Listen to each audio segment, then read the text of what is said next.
Welcome, friend, to another journey together. We're so glad to have you here. Tonight, you will discover 25 calming Buddhist stories that show the keys to full relaxation and inner peace. Secrets that have guided people to calmness for over 1,000 years. If you'd like, feel free to share what time it is and where you are listening from. I'm about to share with you a carefully chosen collection of Zen wisdom that shows the most guarded secrets from ancient teachers. Each story contains a teaching that can beautifully change how you feel worry, being restless, and the endless thinking that keeps you awake at night. These aren't just stories to pass the time. They're lessons passed down from those who found out something amazing. That complete mental relaxation comes not from silencing the world outside us, but from understanding the true nature of our own minds. The Buddha taught us, you have power over your mind, not outside events. Realize this, and you will find strength. Tonight you will uncover exactly what this deep truth means for your own journey to return to your natural state of peace and wisdom. As we move through these calming teachings, you'll feel something beautiful begin to happen. The weight of your concerns will start to disappear. The restlessness that keeps you moving will begin to settle. You'll find yourself naturally drifting into a state of peace that reaches the very core of your being. So, let yourself sink deeply now. Let your whole self relax into whatever holds you. Take one mindful breath with me, and as you let it out, know that you're about to get ancient wisdom that has been helping people for thousands of years.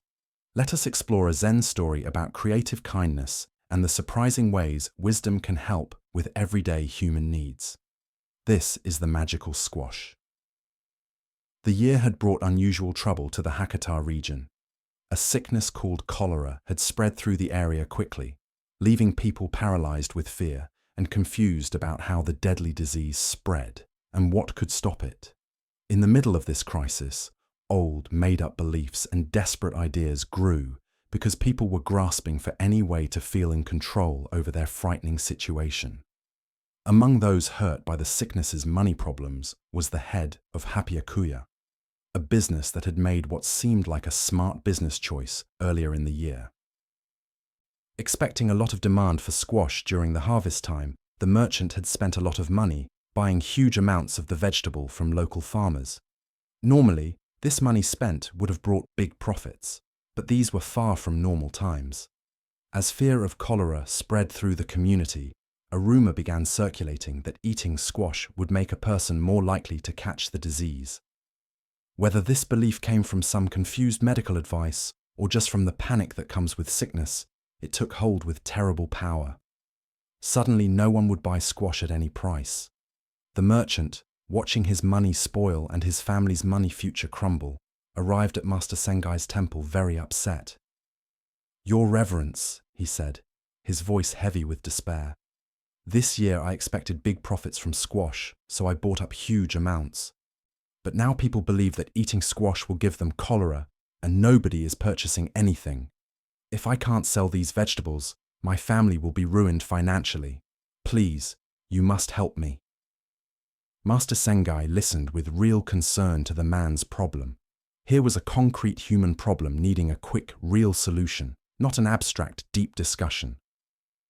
"That's really terrible," he said with sincere sympathy. "Very well.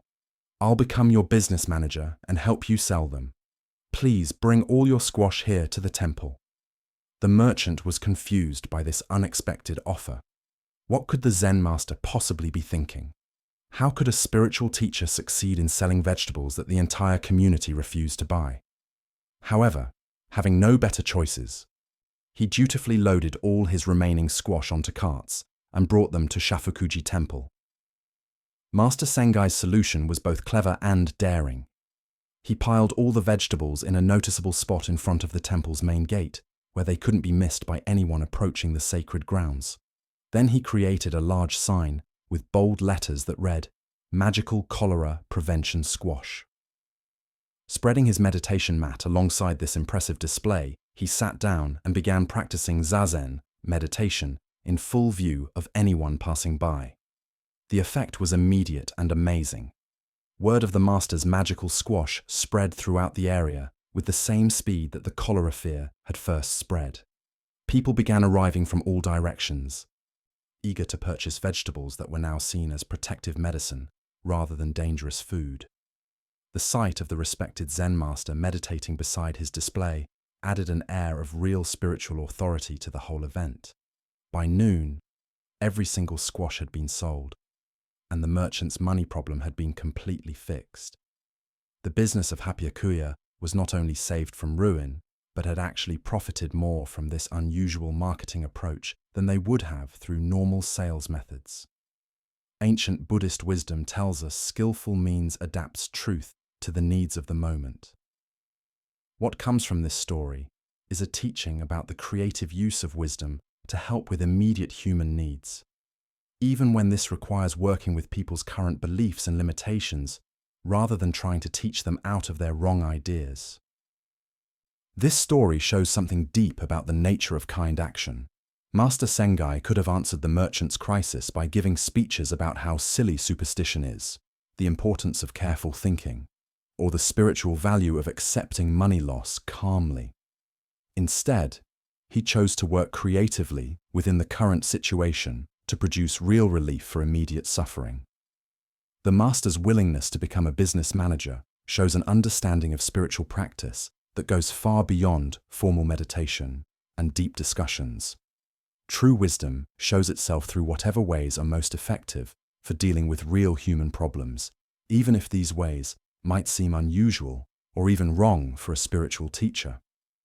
Why do we often think that spiritual people should stay away from everyday concerns, especially those about money and business?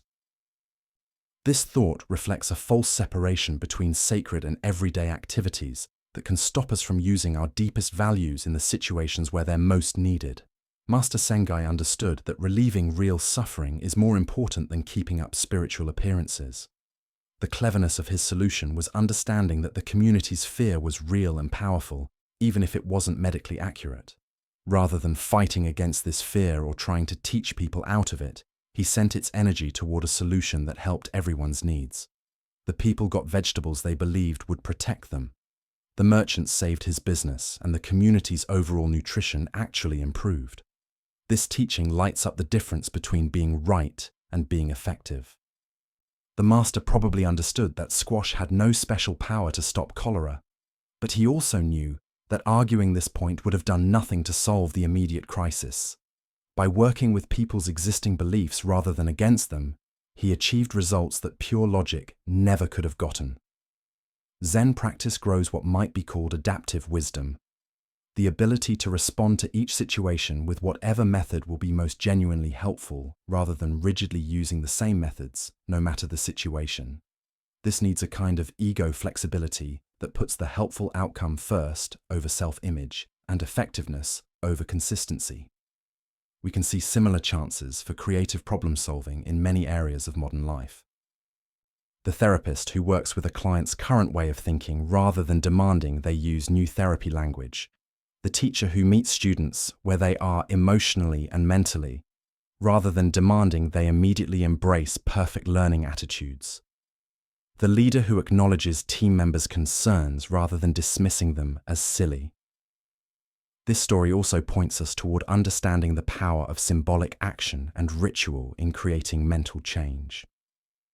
The master's meditation beside the squash display wasn't just marketing theatre. It was a genuine spiritual practice that filled the whole situation with sacred purpose and real presence.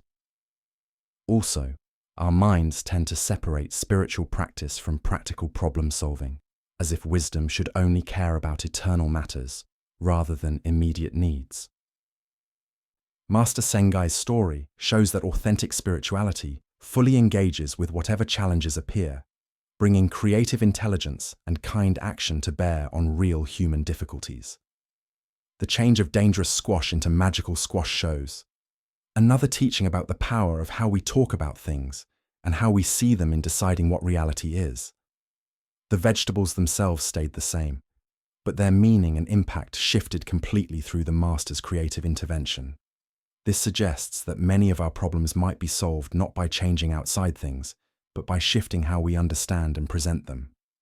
Tonight, As you think about challenges in your own life or community, can you find situations where creative renaming or working with existing beliefs might be more effective than direct confrontation or logical argument? What would it mean to put genuine helpfulness first, over being right or keeping things perfectly consistent? Buddha's wisdom reminds us, if you want to know your past, look at your present.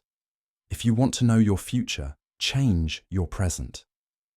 Through skillful creative action that meets people where they are rather than where we think they should be, we can transform seemingly impossible situations into opportunities for real benefit and mutual flourishing. Our next story shows a deep teaching about the burdens we carry in our minds. This is Muddy Road. Two Zen monks, Tanzan and Aikido, were traveling together along a country road after several days of heavy spring rain. The path they followed was one they had walked many times before, but today it was changed into a muddy, dangerous route filled with deep puddles and slippery patches that made walking both difficult and uncomfortable.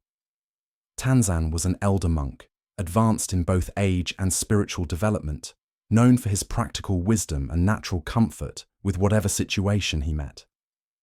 His companion Aikido was younger and still working to understand the finer points of monk rules and Buddhist practice. Aikido took great pride in following the rules exactly and was especially concerned with keeping the strict behavior codes that governed how monks and regular people interacted. As they rounded a bend in the muddy road, they came upon a beautiful young woman dressed in an elegant silk kimono. She stood at the edge of a particularly large and deep puddle, clearly unable to cross without ruining her expensive clothing and delicate footwear. The woman looked distressed and uncertain, glancing back and forth between the muddy water and the path she needed to follow. Buddhist monk rules strictly prohibited monks from having physical contact with women, especially young and attractive ones. This rule was designed to help monks keep their promises of staying single and avoid situations that might lead to temptation or scandal. Aikido was well aware of these rules and expected that he and his companion would need to find a way around the woman or wait for her to solve her problem by herself. But without a moment's hesitation, the elder monk Tanzan approached the woman with a gentle smile. Recognizing her difficult spot and moved by natural kindness, he spoke to her kindly. "Please allow me to help you across this difficult passage," he said with respectful politeness.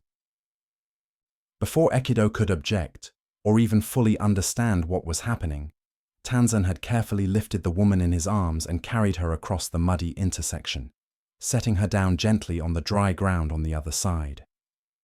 He bowed politely to her, and she thanked him gracefully before continuing on her way. The two monks then resumed their own journey, walking side by side as they had before. But now there was a tension in the air that hadn't existed earlier. Aikido was deeply troubled by what he had seen, but he stayed silent out of respect for his elder companion's seniority and reputation for wisdom. As they walked, Aikido's mind raced with confused thoughts and judgments. How could such an advanced practitioner so openly break one of the main rules of monk behavior? What if other people had seen this inappropriate contact? How could he balance his respect for Tanzan with this apparent breaking of Buddhist rules? The monks continued their journey for several hours, covering many miles of ground as they made their way toward their destination. Throughout this time, Aikido's upset feeling continued to build. He found himself unable to focus on the natural beauty around them or engage in the mindful walking that was normally an important part of their travels. As the sun began to set and they neared the monastery where they planned to spend the night, Aikido could no longer contain his confusion and distress. The question that had been burning in his mind all afternoon finally burst forth. "We monks are not supposed to go near women," he said, his voice tight with held-back emotion. "Especially young and lovely ones, like the one we met today. It is dangerous and against our rules. Why did you do that? How could you carry her when you know it breaks our monk principles?" Tanzan looked at his agitated companion with patient understanding. Recognizing the mental suffering that his younger brother had been carrying throughout their journey, his response was simple and direct. "I left the woman there at the roadside. he said gently. Are you still carrying her? Buddha's wisdom reminds us, you will not be punished for your anger. You will be punished by your anger. Here we discover a teaching about the mental burdens we create and carry long after the original situation has passed. This story shows a deep truth about the difference between responding to immediate situations with kindness and creating ongoing mental suffering through judgment and overthinking. Tanzan's action was motivated by simple kindness. He saw someone in need and responded naturally without caring about rigid rules or appearances. Echido's response, while understandable from the viewpoint of monk rules, created hours of mental agitation and suffering. He transformed a brief moment of helpful action into an extended internal drama about rules, rightness, and spiritual correctness. In trying to protect the purity of their practice, he contaminated his own mind with judgment and worry.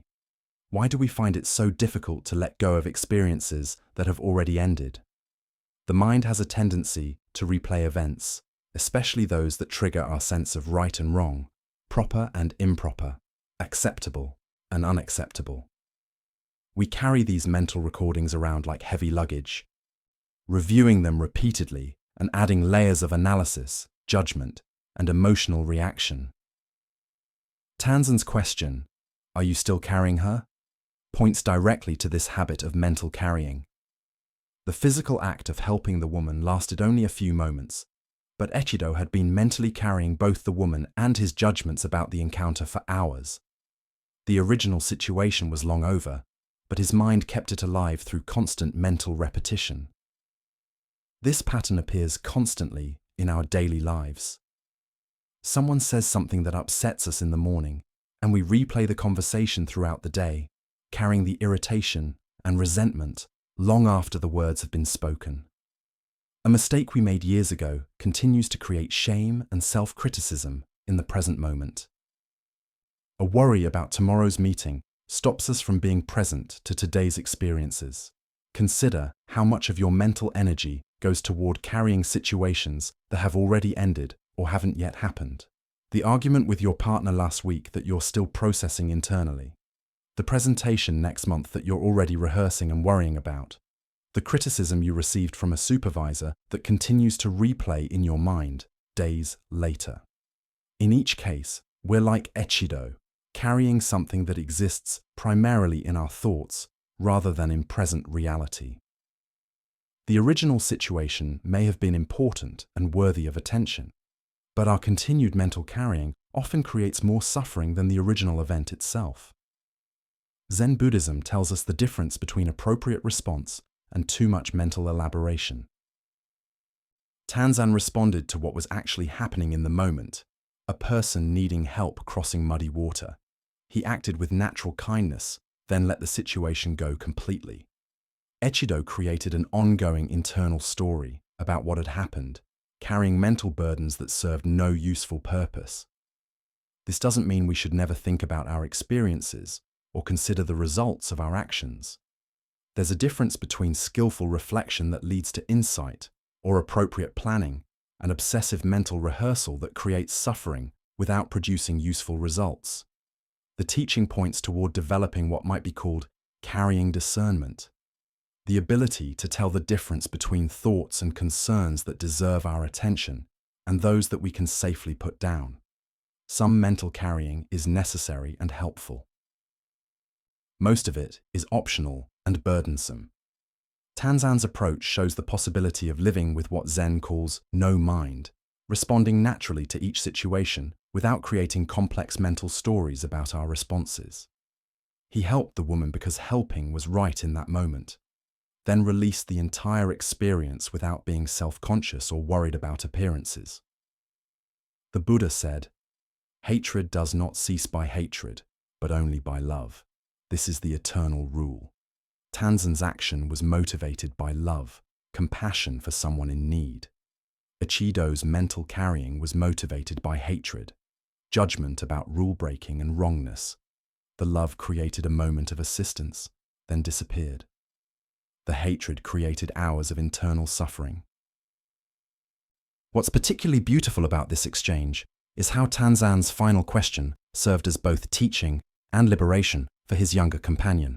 In pointing out that Ekido was still carrying the woman mentally, he offered him the opportunity to put her down immediately and return to present moment awareness. Sometimes we discover that we've been carrying mental burdens for so long that we've forgotten they're optional. We've become like people walking around with heavy backpacks, completely forgetting that we could simply take them off and set them down. Tonight, as you prepare for rest, notice what you might be carrying mentally from today's experiences or tomorrow's expected challenges. Can you practice Tanzan's approach of responding appropriately to each situation as it arises, then releasing it completely? As the Buddha taught, the secret of health for both mind and body is not to mourn for the past, worry about the future, or anticipate troubles, but to live in the present moment, wisely and earnestly. Perhaps the greatest wisdom is learning the difference between appropriate responsiveness and unnecessary mental carrying. Discovering the relief that comes from setting down burdens we never needed to pick up in the first place. Now let us explore a Zen story about the pointlessness of trying to escape aspects of ourselves. This is the man who ran from his shadow. There once lived a man who had developed an intense fear of his own shadow and a deep hatred for his footprints. Every morning when he woke and saw his shadow following him wherever he went, he felt a wave of disgust and worry. The dark shape seemed to mock him, copying his every movement and gesture. When he walked across sandy ground or dusty paths, he would look back and see the trail of footprints he had left behind, and these too filled him with disgust and shame. "These things torment me," he thought to himself one day, as he watched his shadow dance on the wall. "My shadow follows me everywhere, reminding me of my presence in this world. And my footprints leave evidence of everywhere I've been.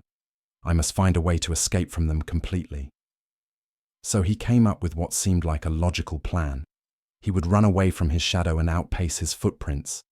If he could just move fast enough, surely he could leave these troublesome companions behind. Early one morning, he began to run, determined to free himself from their constant presence.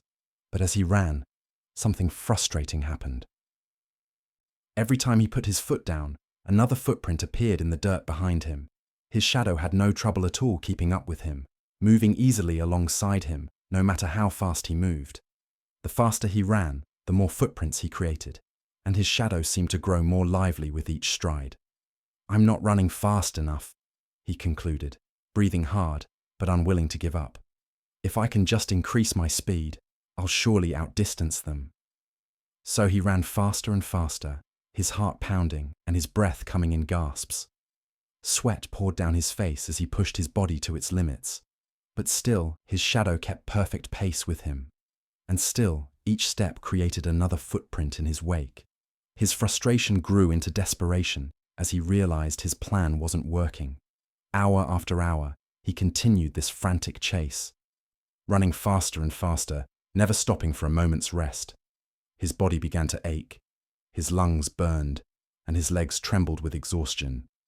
But he was so focused on escaping his shadow and footprints that he couldn't see the simple pointlessness of his efforts. Finally, after running for what felt like forever, he collapsed from complete exhaustion and died there on the path. His shadow still beside him, and his footprints trailing behind him all the way back to where his desperate journey had begun. What the man never understood was that the solution to his problem was remarkably simple. If he had merely stepped into the shade of a tree, his shadow would have vanished completely. And if he had simply sat down and remained still, there would have been no more footprints. As the Buddha observed, you yourself, as much as anybody in the entire universe, deserve your love and affection. This ancient wisdom shows a deep truth about our relationship to the parts of ourselves we try to escape or eliminate. The deeper teaching here shows us how much energy we waste trying to run away from fundamental parts of our existence rather than learning to work skillfully with them. The shadow in this story represents all the parts of ourselves we find unacceptable. Our anger, our sadness, our fears, our perceived flaws, or our past mistakes. The footprints represent the evidence of our impact on the world, the traces we leave behind that we sometimes wish we could erase. This pattern of running from ourselves shows up in countless ways throughout our lives. We might try to escape our tendency toward worry by staying constantly busy, only to create more stress and more anxiety. We might try to outrun our loneliness by filling every moment with social activity, never giving ourselves the stillness necessary to address the root of our isolation. Why do we believe we can solve internal problems through external action? The mind convinces us that if we can just change our situation, alter our environment, or modify our behavior enough, we can escape the uncomfortable parts of our inner self. But as the running man discovered, this approach often makes the very problems we're trying to solve stronger. Think about the shadows you might be running from in your own life. Perhaps you're trying to escape feelings of not being good enough by working excessive hours, creating more exhaustion and less time for the self-care that might actually address your insecurity. Maybe you're trying to avoid grief after a loss by staying constantly entertained, stopping yourself from processing the emotions that need to be felt for healing to happen. The footprints we try to escape might be past mistakes, relationships that ended badly, or choices we regret. We exhaust ourselves trying to outrun the consequences of our history rather than learning to make peace with our imperfect human journey. Zen Buddhism points toward a radically different approach. Instead of running from our shadows, we can learn to step into the shade. Instead of trying to eliminate our footprints, we can learn to walk more mindfully. The very things we're trying to escape often hold the seeds of our liberation when we stop fleeing and start facing them with kindness. Zen master Suzuki Roshi taught, "Each of you is perfect the way you are, and you can use a little improvement." This mixed idea captures the essence of working skillfully with our shadows. We can accept ourselves completely while still engaging in growth and healing, but from a place of self-kindness rather than self-rejection. The shade of the tree in the story represents the safety we find when we stop running and start practicing self-acceptance. When we turn toward our difficult emotions with kindness rather than resistance, they often disappear naturally, like shadows disappearing in the shade. When we stop the frantic activity designed to prove our worth or escape our discomfort, we create space for genuine rest and insight. The Buddha said, "The way is not in the sky, the way is in the heart." The path to freedom from our shadows leads through them, not around them. By bringing kind attention to the parts of ourselves we've been running from, we transform our relationship to them completely. Consider what might change if you stopped running from your particular shadows tomorrow. What if you approached your anxiety with curiosity rather than resistance? What if you met your sadness with compassion rather than distraction? What if you examined your mistakes with learning rather than shame? Tonight, as you prepare for rest, notice if there are any aspects of yourself you've been trying to outrun. Can you imagine stepping into the shade of self-acceptance even briefly? What would it feel like to sit still long enough that no new footprints of regret or shame get created? As the Buddha taught, the trouble is, you think you have time, but actually, the time to stop running and find peace with yourself is always right now. Let us now turn to a tale about the difference between intellectual knowledge and lived wisdom. This is Tokusan's rice cakes. Tokusan was famous throughout the land as a brilliant scholar of the Diamond Sutra, one of the most profound and complex texts in all of Buddhism. He had spent decades studying its every line, memorizing its intricate philosophical arguments, and writing extensive comments that other scholars praised for their depth and sophistication. His understanding of the sutra's teachings about emptiness, non-attachment, and the unreal nature of things was considered masterful by academic standards. When Tokusan heard that Zen masters in the southern regions were teaching a different way to Buddhism, one that focused on direct experience over scholarly study, he was both interested and doubtful. These teachers claimed that enlightenment could be achieved through simple meditation and direct pointing to the mind's true nature, rather than through years of text analysis and philosophical debate. Convinced that these southern teachers were misguided and that they were leading people away from the Buddha's true teachings, Tokusan decided to journey south to challenge them in formal debate. He was confident that his superior knowledge of the scriptures would easily expose their shallow understanding and return them to proper Buddhist study. He packed his extensive collection of comments and scholarly works into a large traveling case and set out on the long journey. The weight of his books slowed his progress, but he was determined to bring these important texts with him as ammunition for the intellectual battles ahead. After several days of travel, Tokusan grew hungry and stopped at a small roadside tea stall run by an elderly woman who was selling rice cakes and simple refreshments to passing travelers. The modest stall offered welcome shade from the midday sun, and the smell of freshly prepared food reminded him how long it had been since his last meal. "Venerable scholar, I would like to purchase some rice cakes to refresh myself," Tokusan announced, setting down his heavy pack of books. The old woman looked at him curiously, noting his scholarly robes and the obvious weight of the leather case he carried. "What is it that you carry in that large pack?" she asked with genuine interest. "These are my comments on the Diamond Sutra," Tokusan replied with considerable pride, patting the case affectionately. "I have devoted my life to understanding this most profound of all Buddhist texts." "Is that so?" the old woman said thoughtfully. "How wonderful! Then perhaps you can help me understand something that has always puzzled me about that text." Tokusan straightened up, pleased to have an opportunity to demonstrate his expertise. "I would be honored to answer any question you might have about the Diamond Sutra." The old woman smiled gently. "If you can answer my question correctly, I will give you the rice cakes for free.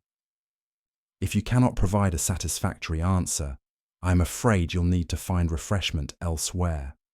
Tokusan, completely confident in his scholarly mastery, readily agreed to this arrangement. What question could a simple tea stall operator possibly pose that would challenge his decades of study? The old woman then quoted directly from the sutra that Tokusan had spent his life analyzing. "The Diamond Sutra teaches us that the mind of the past cannot be held. The mind of the present cannot be held, and the mind of the future cannot be held. If this teaching is true, venerable scholar, which mind do you intend to refresh with my rice cakes?" Tokusan was struck speechless. All his years of sophisticated analysis, all his elaborate theoretical frameworks, all his profound comments suddenly seemed utterly useless in the face of this simple, direct question. He stood there in stunned silence, unable to produce any answer at all.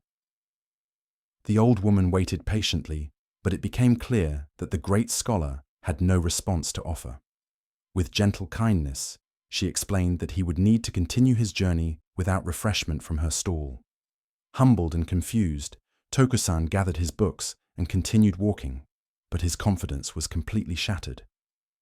He realized that his intellectual understanding was a world away from the direct lived wisdom that this simple woman possessed. His scholarly knowledge had prepared him to discuss Buddhist philosophy, but not to embody its essential truth. As the Buddha understood, the finger that points to the moon is not the moon. What comes from this story is the crucial difference between conceptual understanding and direct realization, between knowing about truth and being truth. This tale shows a pattern that extends far beyond Buddhist scholarship into every area of human learning and development. We often confuse our ability to explain something intellectually with actually understanding it in a way that changes how we live. We become experts in describing love while remaining unable to love skillfully, or authorities on happiness while living in constant worry. Tokusan's difficult spot shows how the gathering of knowledge can sometimes become an obstacle to genuine insight. His years of study had given him tremendous confidence in his understanding, but they had also created a barrier between him and direct experience. He knew what the Diamond Sutra said about the nature of mind, but he had never really looked at his own mind with the kind of immediate attention the text was pointing toward. Why do we so often mistake intellectual knowledge for wisdom? The thinking mind is tempting in its ability to create elaborate explanations and sophisticated frameworks. It gives us a sense of mastery and control, making us feel that we understand complex realities simply because we can discuss them fluently. But as Tokusan discovered, when life presents us with a direct challenge, conceptual knowledge often proves insufficient. The old woman's question was devastating in its simplicity. She wasn't asking for a philosophical speech about the nature of time or consciousness. She was pointing directly to the immediate reality of Tokusan's experience. If there truly is no past, present, or future mind to be grasped, what exactly was seeking refreshment in that moment? This teaching appears constantly in modern life. We might read countless books about mindfulness, but still find ourselves lost in worried thoughts during stressful situations. We could study relationship psychology extensively while remaining unable to listen deeply to our partner during conflict. We might understand the theory of non-attachment intellectually while still becoming upset when our plans don't unfold as expected. Zen Master Dogen taught, "To study the Buddha way is to study the self. To study the self is to forget the self." True spiritual study leads us toward direct investigation of our immediate experience, rather than gathering concepts about that experience. The rice cakes in the story represent the simple nourishment that comes from direct engagement with reality, rather than abstract theorizing about it. When we're truly hungry, whether for food, understanding, or spiritual fulfillment, what feeds us is immediate presence, not clever explanations of presence. In meditation practice, we often meet this same difference. We can know a great deal about meditation techniques while having very little direct experience of the awareness those techniques are designed to reveal. The concepts point towards something that must be discovered through immediate investigation, not through more thinking about the concepts. The Buddha said, "However many holy words you read, however many you speak, what good will they do you if you do not act upon them?" The old woman was inviting Tokusan to act upon the Diamond Sutra's teachings by applying them to his immediate situation rather than carrying them around as intellectual possessions. Tonight, as you think about the knowledge and understanding you've gathered, can you tell the difference between what you know about and what you actually know?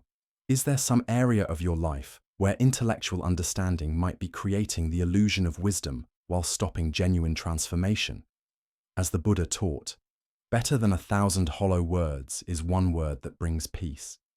Sometimes the most profound teachings are the ones that leave us speechless, pointing us back towards the immediacy of our actual experience.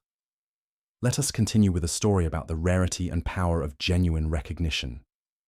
This is a smile in his lifetime. Master Mokugan was famous throughout the region as one of the most accomplished and respected Zen teachers of his generation. His understanding of the Dharma was considered deep. His meditation skills were exceptional, and his ability to guide students toward awakening was widely recognized by other masters.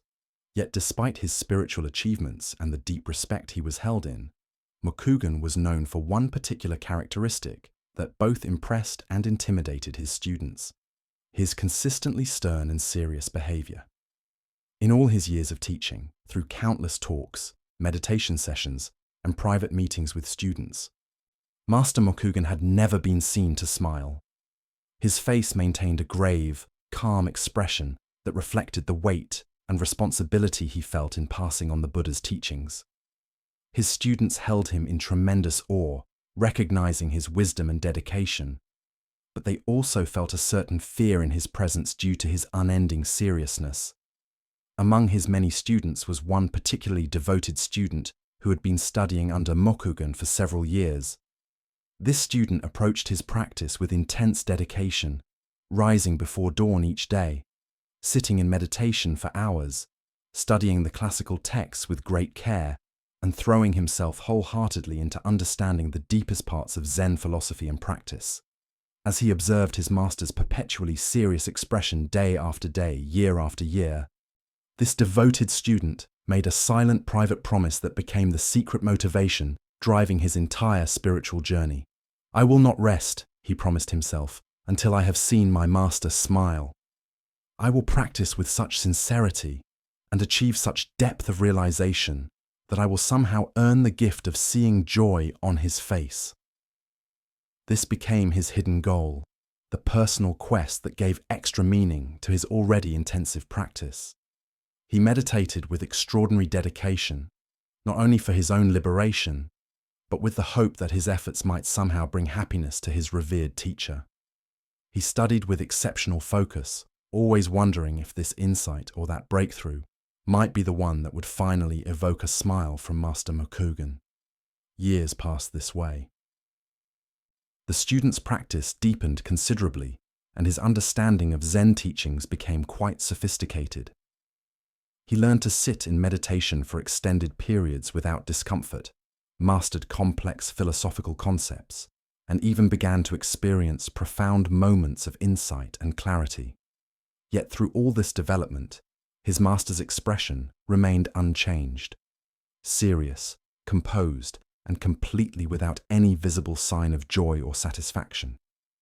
The student began to wonder if his master was even capable of smiling, or if perhaps he had set himself an impossible task.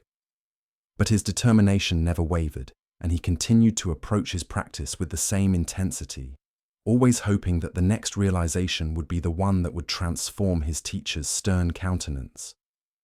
Finally, after many years of this dedicated practice, the student achieved a breakthrough that was unmistakably genuine and transformative.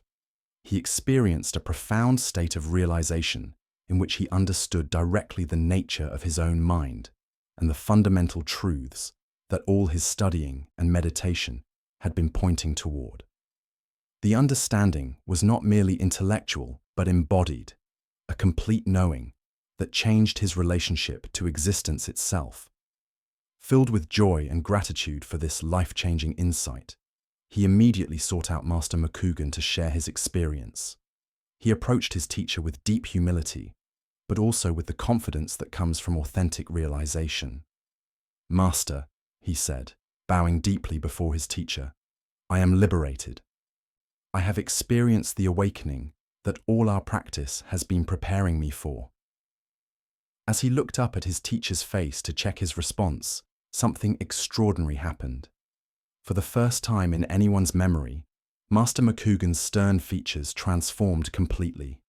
A wide, radiant smile spread across his face, as warm and bright as the morning sun breaking through clouds after a long, dark night.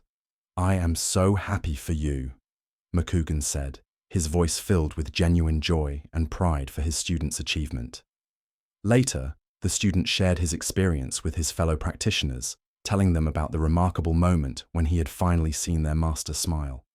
"It took me 10 years of the most intensive practice of my life," he said, with a mixture of exhaustion and satisfaction, "just to make him smile once. But I can honestly say it was worth every moment of effort. That single smile contained more teaching and blessing than 1,000 Dharma talks." As the Buddha observed, thousands of candles can be lighted from a single candle, and the life of the candle will not be shortened. Happiness never decreases by being shared. This ancient wisdom lights up the profound joy that arises when we witness authentic spiritual breakthrough in another person. The heart of this lesson lies in understanding the deep connection between genuine realization and natural joy. Master Mokugan's smile wasn't a reward he chose to give his student, but rather the spontaneous expression of his own happiness at witnessing true awakening. His years of seriousness weren't due to a lack of kindness, but reflected the seriousness he felt in guiding students towards something precious and transformative. This tale shows a beautiful truth about the relationship between teacher and student, between one person's growth and another's joy. The student's dedication wasn't motivated primarily by his own liberation, but by his desire to bring happiness to someone he loved and respected. In pursuing his teacher's smile, he found his own freedom. Why did the student's breakthrough finally evoke Mokugan's joy when years of progress had not? The difference between gradual improvement and genuine realization is qualitative rather than quantitative. Technical skill, intellectual understanding, and even deep meditative states, while valuable, are different from the fundamental shift in consciousness that constitutes true awakening. Mokugan could see the difference between his students' increasing sophistication and his actual liberation. Only when authentic realization occurred did the master's natural response emerge, the spontaneous joy that flows when we witness someone discovering their true nature. Consider how this teaching relates to the moments of genuine breakthrough in your own life and in the lives of people you care about. There's a particular quality of recognition that occurs when someone moves from understanding something about truth to embodying truth directly. These moments are rare and precious, worthy of celebration in ways that ordinary achievements are not. This pattern appears in many forms of human development beyond formal spiritual practice. A teacher might work with a struggling student for months, maintaining patience and encouragement through small improvements, only to experience profound joy when the student finally grasps a concept completely. A therapist might support a client through years of gradual healing, but feel special celebration when a fundamental psychological shift occurs. The student's 10-year quest reveals something important about the nature of authentic motivation in spiritual practice. He wasn't practicing primarily for personal gain, but from love for his teacher and desire to bring him joy. This kind of motivation often leads to deeper realization than purely self-centered spiritual seeking.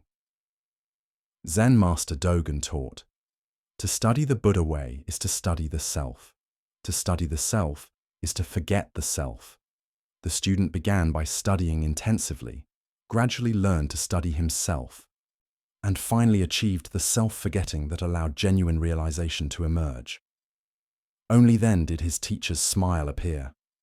Master Mokugan's consistent seriousness through the years wasn't coldness or a lack of appreciation for his students' efforts. It reflected his understanding that partial realization, while encouraging, isn't the same as liberation. His refusal to smile prematurely was actually a form of compassion, holding space for the genuine breakthrough that eventually occurred. In our own spiritual development, we might sometimes feel discouraged when our progress doesn't seem to evoke the recognition or celebration we hope for from teachers, mentors, or spiritual communities. This story suggests that such recognition may be reserved for moments of authentic transformation rather than incremental improvement. The smile, when it finally came, contained years of accumulated appreciation, love, and joy. It wasn't just a response to the student's final breakthrough, but an expression of all the happiness that had been building through his decade of dedicated practice. Sometimes the most profound gifts are worth waiting for, because they contain the essence of everything that came before. The Buddha said, "Better than 1,000 hollow words is one word that brings peace." Master Mokugan's smile was worth more than 1,000 expressions of encouragement because it emerged from recognition of genuine peace and freedom. This teaching also points toward the joy that naturally arises when we witness authentic spiritual breakthrough in others. When someone we care about experiences genuine healing, insight, or liberation, our happiness often exceeds what we feel for our own achievements. This sympathetic joy reflects our deep interconnectedness and the natural celebration that occurs when consciousness recognizes itself in another. Tonight, as you reflect on your own spiritual journey and the people who have supported your growth, can you sense the profound joy that awaits not just your own realization, but your recognition of awakening in others? As the Buddha taught, just as a mother would protect her only child with her life, even so, let one cultivate a boundless love towards all beings.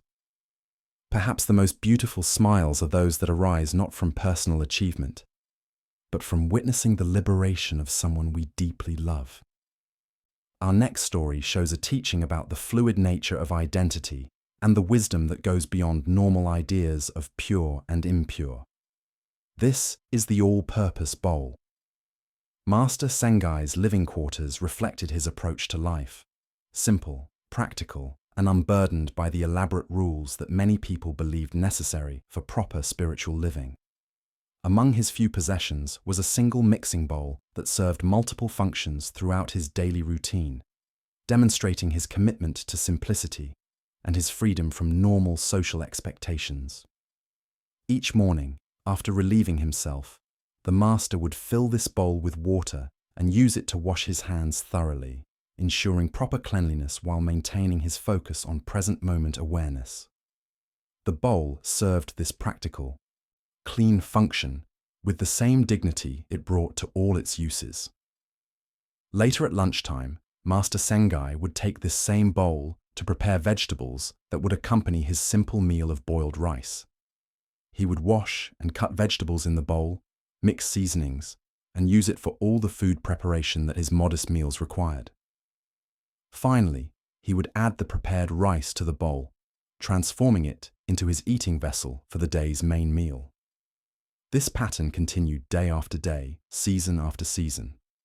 The same bowl served seamlessly as wash basin, food preparation vessel, and rice container, its function shifting easily according to the master's immediate needs. To him, this arrangement was perfectly natural and efficient, demonstrating the practical wisdom of not multiplying possessions unnecessarily. However, this unusual approach eventually caught the attention of a guest who was visiting the temple. Watching the master's routine with growing concern, the visitor finally felt forced to speak up about what seemed like a serious hygiene violation. "Your Reverence," the guest cautioned carefully, not wanting to offend, but feeling the need to point out what appeared obvious. "Are you sure it's all right to use the same bowl to wash your hands and then serve food? Doesn't this seem unsanitary? What about the risk of contamination?" Master Sengai paused in his meal preparation and looked at his concerned visitor with eyes that held no defensiveness, no irritation at having his methods questioned.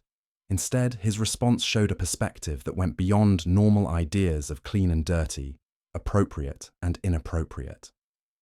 "When I put food into it," the master explained simply, "it's rice bowl world, and when I wash my hands in it, it's wash bowl world."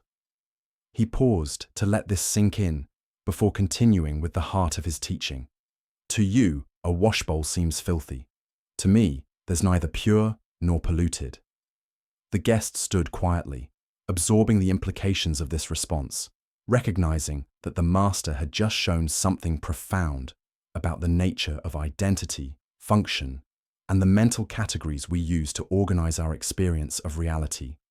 The Buddha taught, "All conditioned things are impermanent. Strive diligently." This teaching relates deeply to our understanding of how identity and purpose are fluid rather than fixed, and how our mental categories often create artificial differences that separate us from direct experience.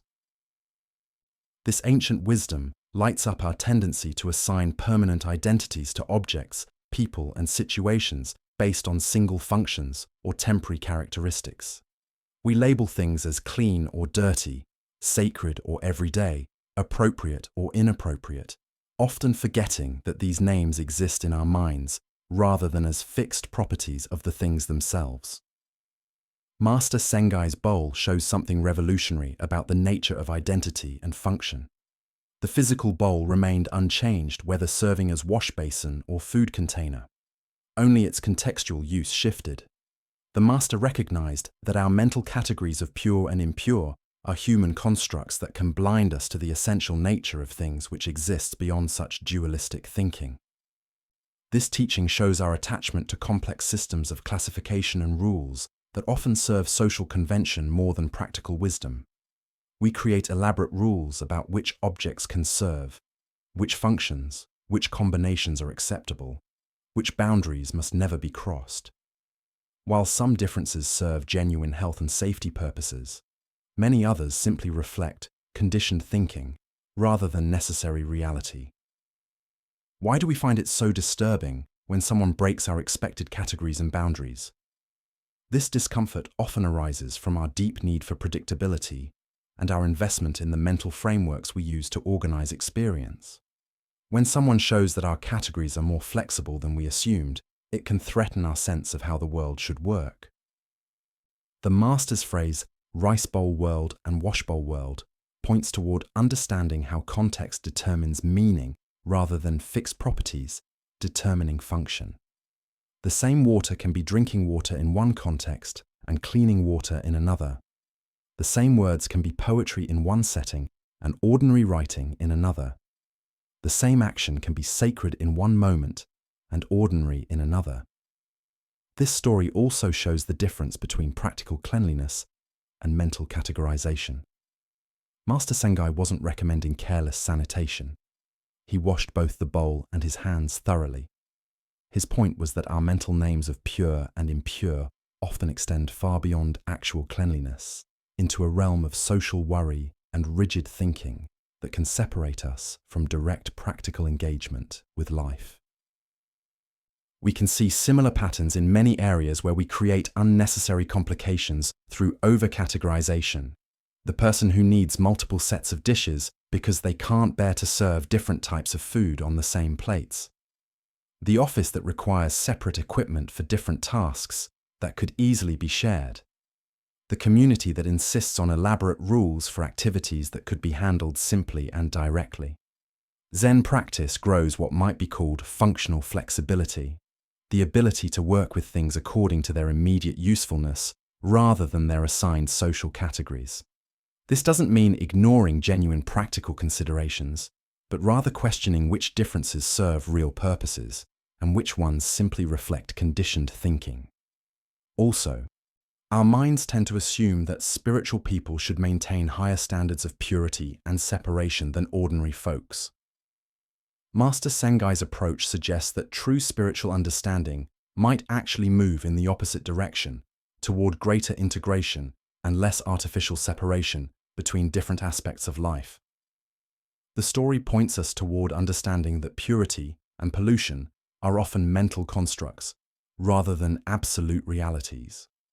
When we can see beyond these constructed categories to the essential nature of things, including our own essential nature, we discover a freedom that doesn't depend on maintaining elaborate systems of separation and classification. We also find ourselves confronted by questions about what constitutes appropriate spiritual behavior. The master's unusual approach challenged his guests' assumptions about proper conduct, showing how our expectations about spiritual living can sometimes create unnecessary complexity rather than supporting genuine simplicity and wisdom. Tonight, as you notice the various categories and distinctions you use to organize your experience, can you identify places where these mental constructs might be creating unnecessary separation or complication? What would it mean to hold your classifications more lightly, allowing function and context to determine appropriateness rather than rigid preconceptions? Buddha's wisdom reminds us, form is emptiness, emptiness is form.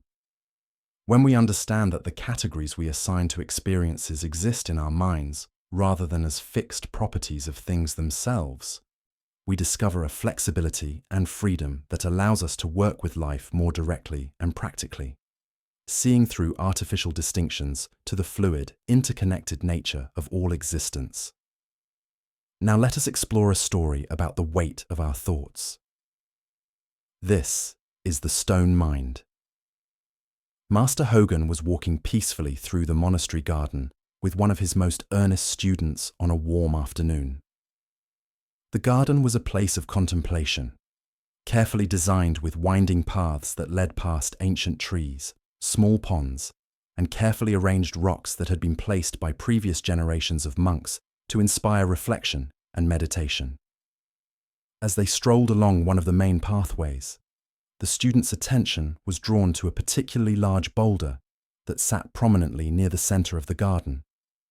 This stone was massive, perhaps the size of a small building, and had been there for so many years that moss had grown across its surface and small plants had taken root in its crevices. It was clearly a permanent and substantial feature of the monastery grounds. The student had been studying Buddhist philosophy intensively and was eager to demonstrate his understanding of the teachings he had been learning. He saw in this prominent stone an opportunity to engage his master in a philosophical discussion, that would reveal his grasp of complex, deep concepts. Pointing directly at the large rock, the student posed what he believed was a sophisticated question that would invite profound dialogue about the nature of reality and consciousness. "Master," the student said with the confidence of someone who had spent considerable time thinking about abstract spiritual matters, "the sutras teach us that all phenomena ultimately exist within consciousness, that everything we perceive is in the deepest sense a manifestation of mind itself. Given this fundamental teaching about the nature of reality, would you say that this large stone is inside my mind, or would you say it exists outside of my mind as a separate object?" The student stood there expectantly, clearly proud of his question and anticipating a lengthy philosophical speech about the relationship between consciousness and material reality. He had framed his inquiry in terms of classical Buddhist metaphysics, touching on some of the most sophisticated concepts in the tradition regarding the nature of perception and the ultimate basis of existence. Master Hogan paused for a moment, looking at his student with the calm, sharp gaze that characterized his teaching style. He considered the question carefully, not dismissing it, but recognizing immediately the mental trap his student had created for himself through excessive intellectualizing. Rather than launching into the kind of abstract philosophical explanation the student was expecting, Master Hogan responded with perfect simplicity and directness. "You must have a very heavy mind," he replied gently, "to be carrying a stone like that around in it." The student stood there speechless, his elaborate philosophical framework suddenly revealed as unnecessarily complex. In a single sentence, his master had pointed directly to the absurdity of his mental construction while simultaneously teaching him something profound about the nature of thought itself. Buddha's wisdom reminds us, all conditioned things are impermanent. Work out your salvation with diligence. What comes from this story is a teaching about how our thinking mind can create burdens that have no basis in actual reality. The deeper lesson here lights up how intellectual analysis, while valuable in appropriate situations, can become a form of mental carrying that weighs us down unnecessarily. The student had taken a simple, direct experience, encountering a stone in a garden, and transformed it into a philosophical problem that required mental effort to solve. Hogan's response shows the absurdity of this entire mental process. The stone wasn't actually in the student's mind in any literal sense, nor did the student need to figure out its nature to encounter it appropriately. By pointing to the heaviness of carrying such concepts around mentally, the master highlighted how much unnecessary labor we create for ourselves through excessive thinking. Why do we tend to complicate direct experience with elaborate mental frameworks? The thinking mind offers us a sense of understanding and control.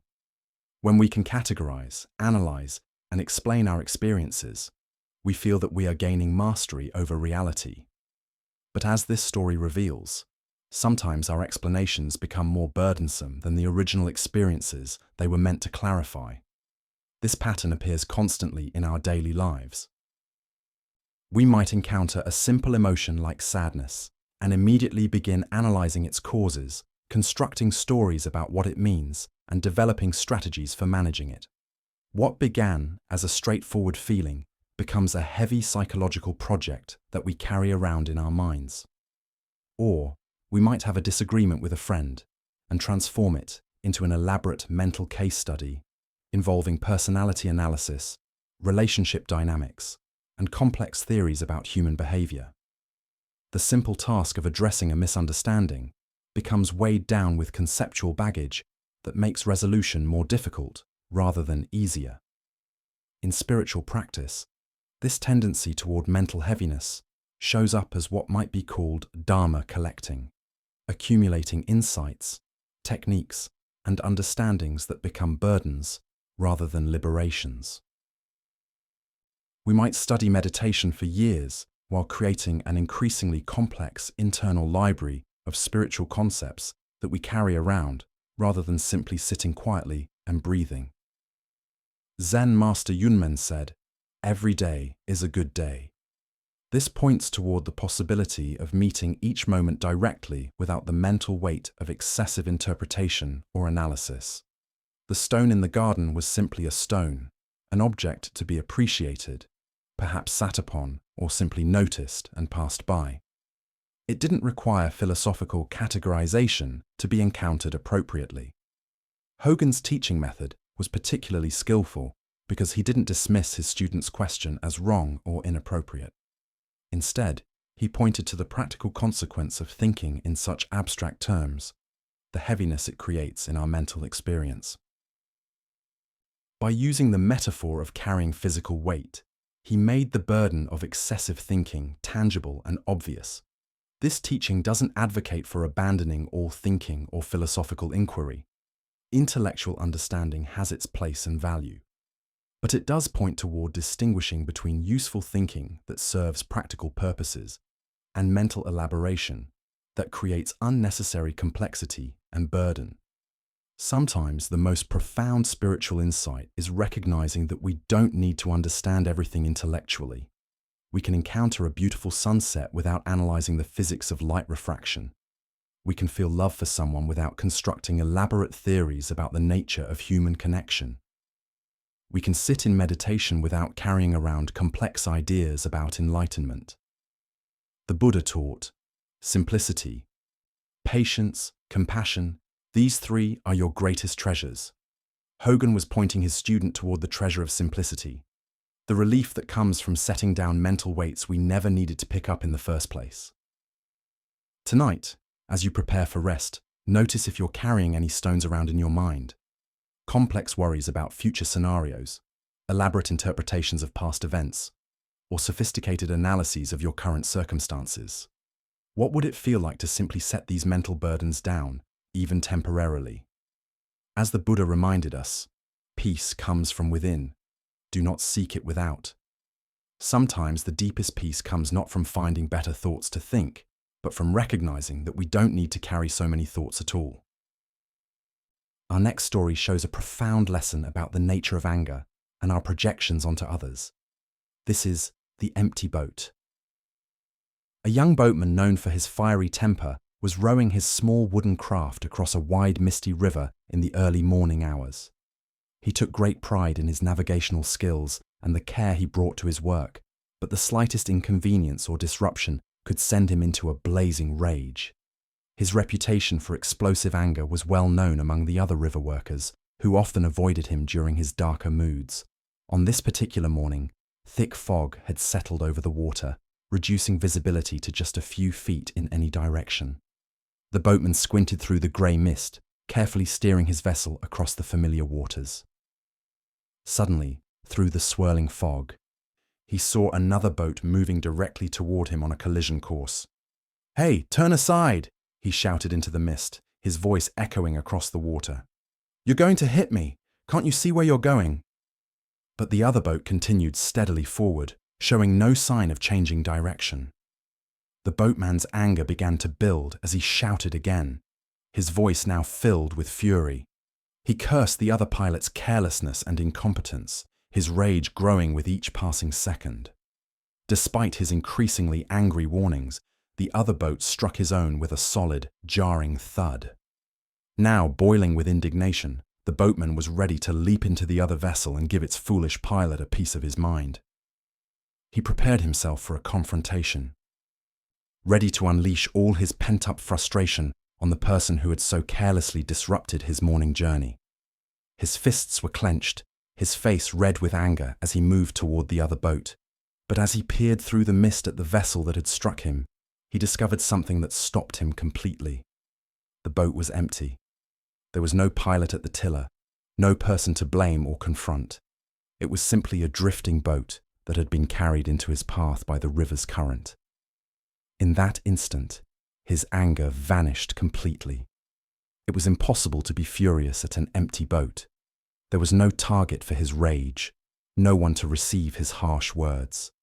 All the aggressive energy that had built up inside him suddenly had nowhere to go. He simply pushed the empty vessel away and continued his journey. His mind now as calm as the misty river around him. Buddha's wisdom reminds us, holding on to anger is like drinking poison and expecting the other person to die. The heart of this lesson lies in recognizing how much of our anger is directed at empty boats. made-up ideas of intention where none exists. This tale shows a fundamental truth about the nature of human reactivity. Most of our emotional suffering comes not from what others actually do to us, but from the stories we create about their motivations, intentions, and character. We assume malice where there might be distraction, disrespect where there might be ignorance, and personal attack where there might be simple circumstance. Why do we so readily populate empty boats with imaginary pilots to blame? Our minds evolved to quickly assess threats and assign agency to potentially dangerous situations. This survival mechanism served our ancestors well when telling the difference between a rustling bush caused by wind versus a predator. But in modern social situations, this same tendency leads us to attribute deliberate harmful intent to actions that may have no such motivation. Think about your daily interactions. When someone cuts you off in traffic, do you immediately assume they're inconsiderate and selfish? When a colleague doesn't return your greeting, do you decide they're being rude or dismissive? When a friend cancels plans last minute, do you interpret it as a sign they don't value your friendship? In each case, you may be creating a pilot for an empty boat. The driver who cut you off might be rushing to the hospital with a sick child. Your colleague might be preoccupied with devastating personal news. Your friend might be struggling with anxiety or depression. Most people's actions have far more to do with their internal experience than with any intention to harm you. Zen master Huangbo taught, "The foolish reject what they see, not what they think. The wise reject what they think, not what they see." When we react to our interpretations rather than to what actually happened, we're fighting empty boats. This doesn't mean becoming passive or failing to set appropriate boundaries. If someone's behavior affects you negatively, you can address it skillfully without creating elaborate stories about their motivations. You can say, "When you interrupted me, I felt unheard," rather than, "You're always so disrespectful and self-centered." The practice involves pausing when anger arises and asking, "Am I reacting to what actually happened or to the story I'm telling myself about what happened? Am I angry at a person's actions or at the pilot I've imagined in their empty boat?" In Zen meditation, we learn to observe our thoughts and emotions as passing phenomena rather than absolute truths. When anger arises, instead of immediately believing and acting on it, we can notice anger is here. What story is my mind creating? What am I assuming about this person's intentions? The Buddha said, "You will not be punished for your anger. You will be punished by your anger." Each time we populate an empty boat with a malicious pilot, we create suffering for ourselves. Each time we remember that most boats are simply drifting with the current, we free ourselves from unnecessary reactivity. Tonight, as you reflect on recent moments of frustration or anger, can you identify which boats were truly piloted and which were empty? Can you feel the difference in your body between reacting to harmful intent versus responding to simple circumstance? As the Buddha taught, peace comes from within. Do not seek it without. When we stop fighting empty boats, we discover that peace was available all along. Our next story shows how liberation comes not from achieving something new, but from recognizing what was never born and can never die. This is the teaching of freedom from birth and death. In a quiet monastery garden where cherry blossoms drifted on the spring breeze, a dedicated student named Goshu approached the wise Zen master Wera. For years, Goshu had been practicing meditation, studying texts, and following all the prescribed methods of spiritual development. Yet, despite his sincere efforts, he felt no closer to the enlightenment he desperately sought. Goshu bowed respectfully before his teacher, his face showing the strain of prolonged spiritual seeking. "Master, I have been studying Zen for many years, following every instruction, sitting in meditation daily, reading the ancient texts, but I have not yet succeeded. I feel as lost as when I began. Please give me some guidance. What am I missing? What more must I do?" Wera looked at his earnest student with compassion, seeing the weight of spiritual ambition that had become a burden rather than a path to freedom. He understood that Goshu's very effort to achieve enlightenment had become the obstacle to recognizing his inherent awakeness. There is no secret trick to Zen study, Wera said simply. It's just a matter of freedom from birth and death. Goshu's brow wrinkled with confusion. This answer seemed to make his quest even more daunting. Master, how does one pass through birth and death to freedom? That sounds like the most difficult task of all. If I cannot even quiet my mind for a few minutes, how can I transcend birth and death? Wera's eyes brightened, and he raised his voice with sudden intensity. Your every passing thought is birth and death. At these words, something shifted dramatically in Goshu's understanding. Like a veil suddenly lifted, he saw that what he had been seeking as some future attainment was actually the very nature of his present experience. The constant arising and passing away of thoughts, sensations, and emotions. This endless flow was not something to escape, but the very freedom he had been pursuing. Goshu went into ecstasy, feeling as if he had put down a heavy burden he didn't even realize he had been carrying. The relief was profound and immediate. All his years of struggling to become something special dissolved into the recognition that he had never been anything other than the aware space in which all experience appears and disappears. As the Buddha observed, form is emptiness. Emptiness is form. What comes from this story is the recognition that we suffer not because we lack something, but because we don't recognize the freedom that is our fundamental nature. Why do we carry the heavy burden of spiritual becoming? Zen Buddhism points to our identification with the content of consciousness rather than consciousness itself. We mistake ourselves for the stream of thoughts, emotions, and sensations instead of recognizing ourselves as the aware space in which this stream flows. Every thought that arises is born. Every thought that fades away dies. Every emotion emerges from nowhere and dissolves back into nowhere. Every sensation appears and disappears. This constant birth and death happening in awareness is not a problem to solve, but the very movement of life itself. The deeper understanding here reveals that what we call birth and death are simply names we give to the natural flowing of experience. When we identify with the flow, we suffer the worry of constant change. When we recognize ourselves as the awareness in which the flow appears, we discover unshakable peace. Zen master Huangbo taught, "Your everyday mind, that is the way." This points to the extraordinary fact that the enlightenment we seek is not hidden in special states, but in the ordinary awareness that knows every state. The same awareness that knows anxiety also knows peace. The same awareness that knows confusion also knows clarity. The Buddha said, "In the sky, there is no distinction of east and west." People create distinctions out of their own minds and then believe them to be true. Our spiritual seeking often creates the very problem it attempts to solve by imagining that some states of consciousness are spiritual, while others are mundane. Consider how much energy you invest in trying to have better thoughts, more peaceful emotions, or more pleasant experiences. Each effort to improve the content of consciousness reinforces the belief that you are that content rather than the awareness that witnesses it all with equal presence.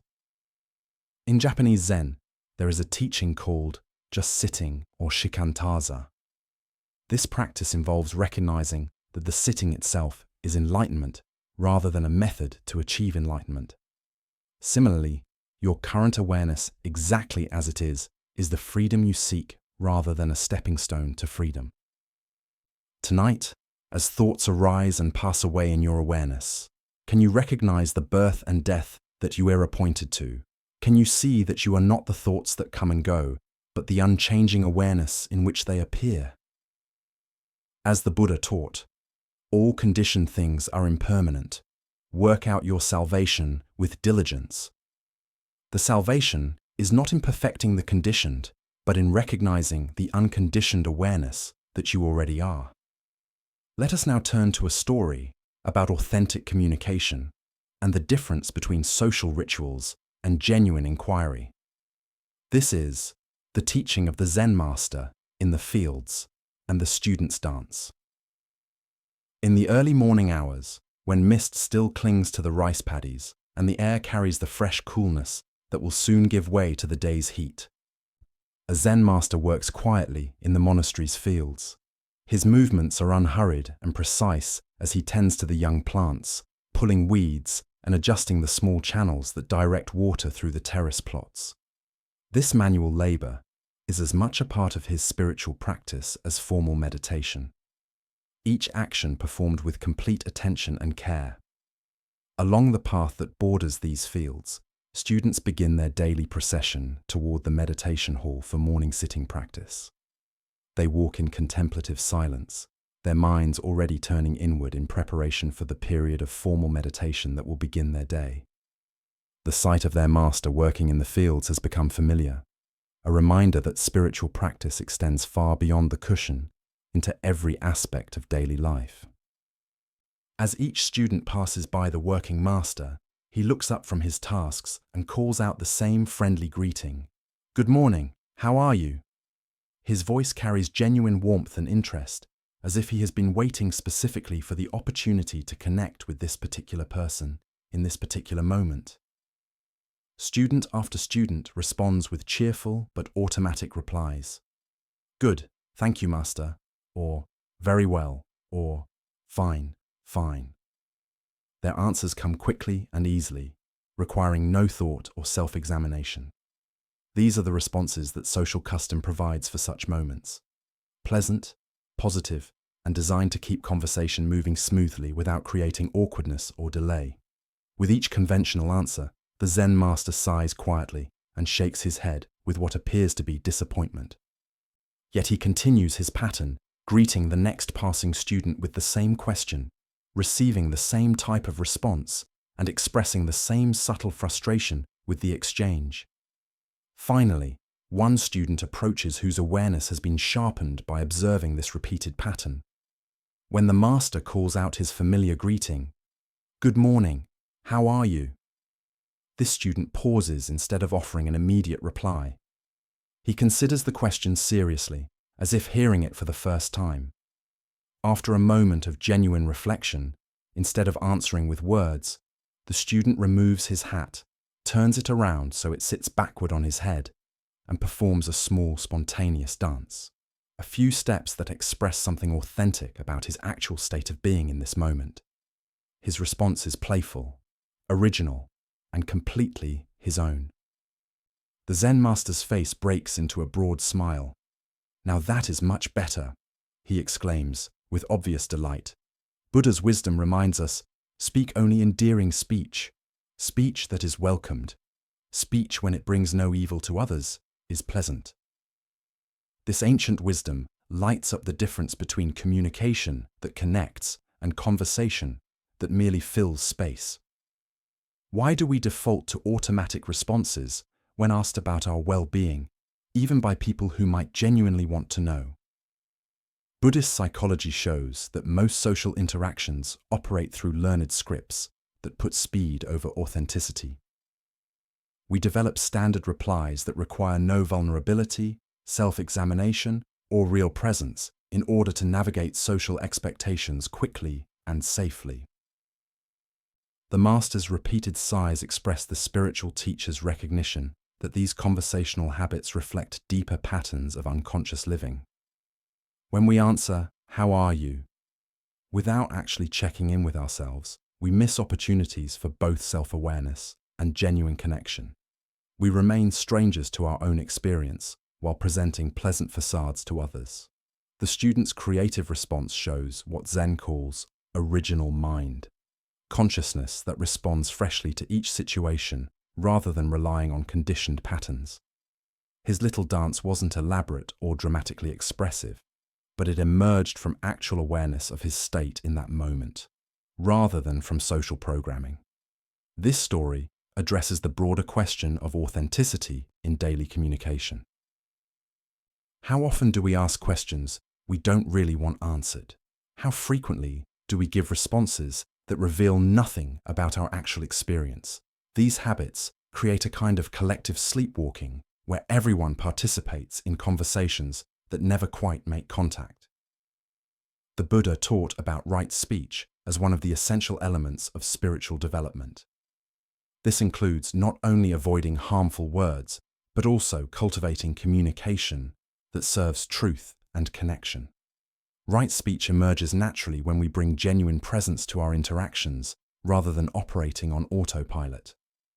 Consider how your own conversations might change if you treated "how are you" as a real inquiry requiring an honest response. This doesn't mean burdening others with elaborate personal details, but it might mean pausing to actually check your state before answering, allowing something authentic to emerge rather than defaulting to fine. The master's work in the fields while conducting these social experiments reveals the integration of spiritual practice with ordinary activities. His question wasn't separate from his farming, but another form of cultivation, tending to the quality of human connection just as carefully as he tended the rice plants.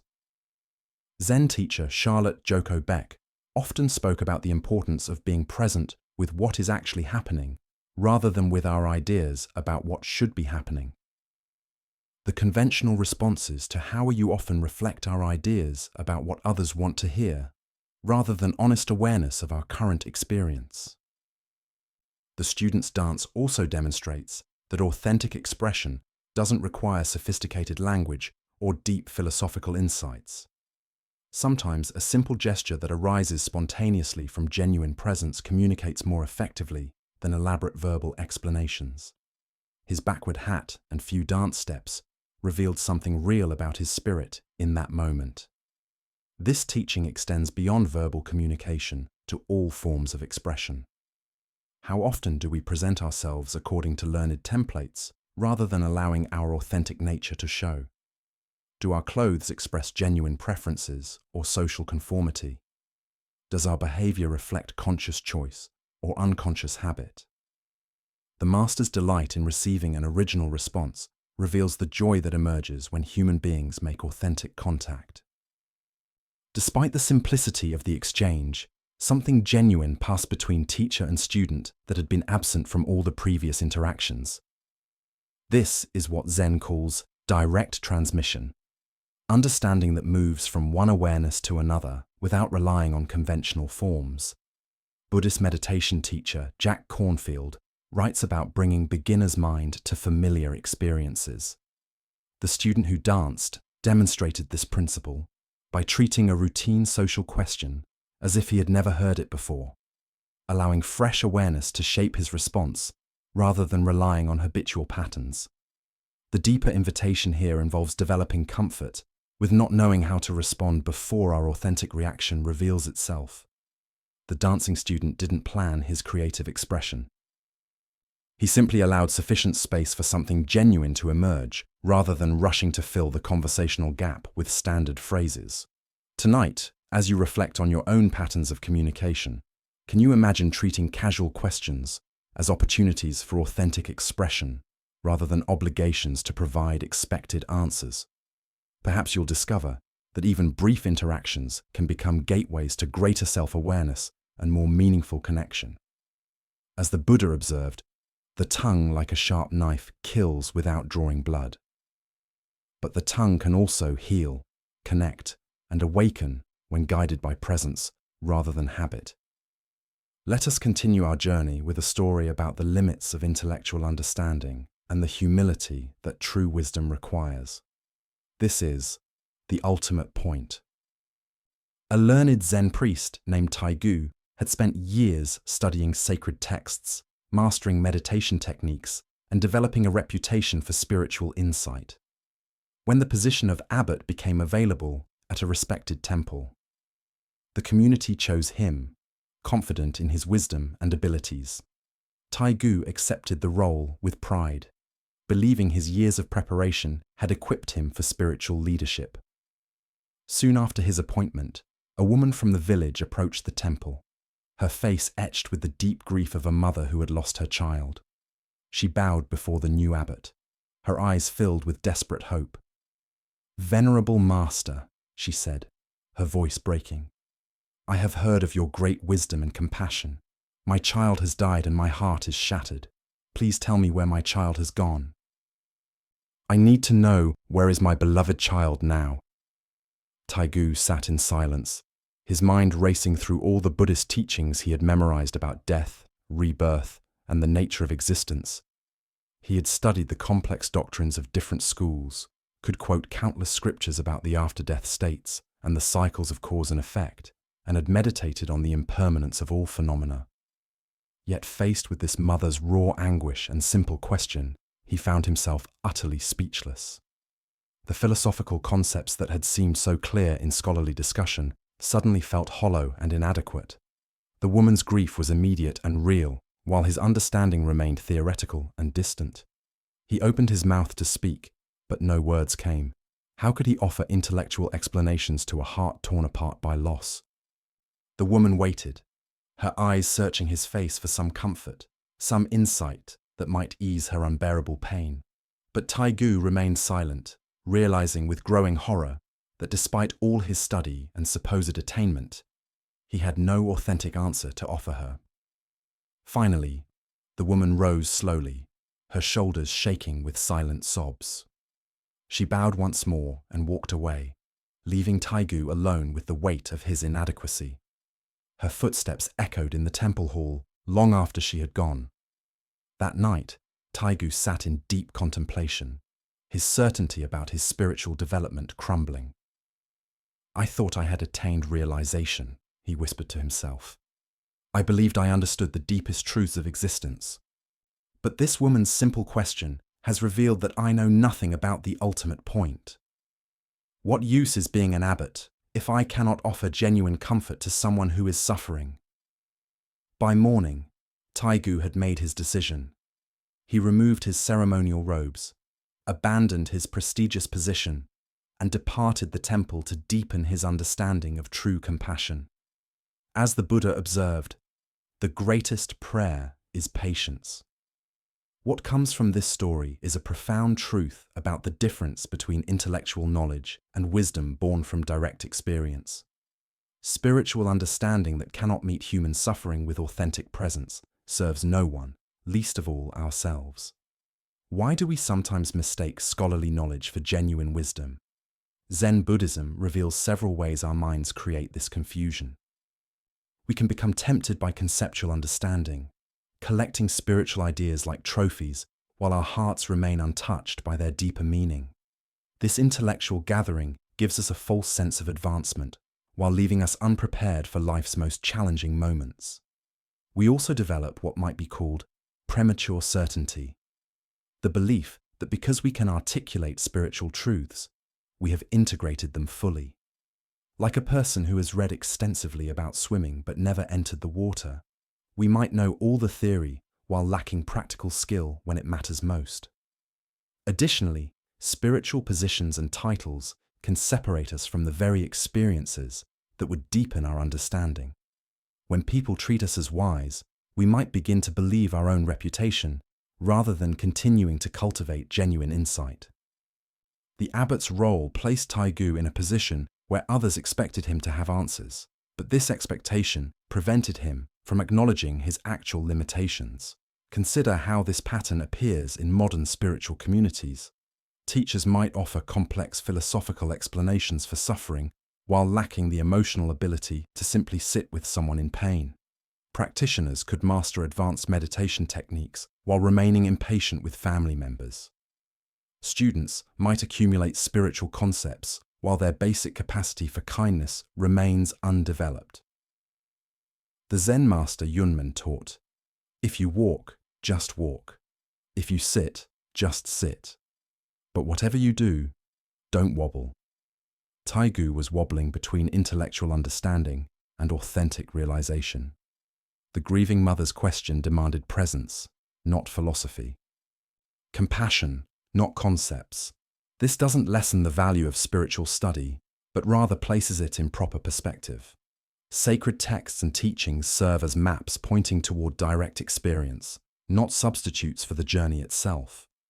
When we mistake the map for the territory, we become lost in abstraction, while life's essential questions remain unanswered.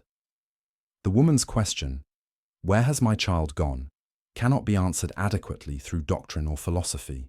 It requires the kind of understanding that emerges only from confronting our own losses, sitting with our own grief, and developing the capacity to be present with suffering without needing to fix or explain it away. Taigu's decision to abandon his position demonstrates remarkable courage and authentic spiritual insight.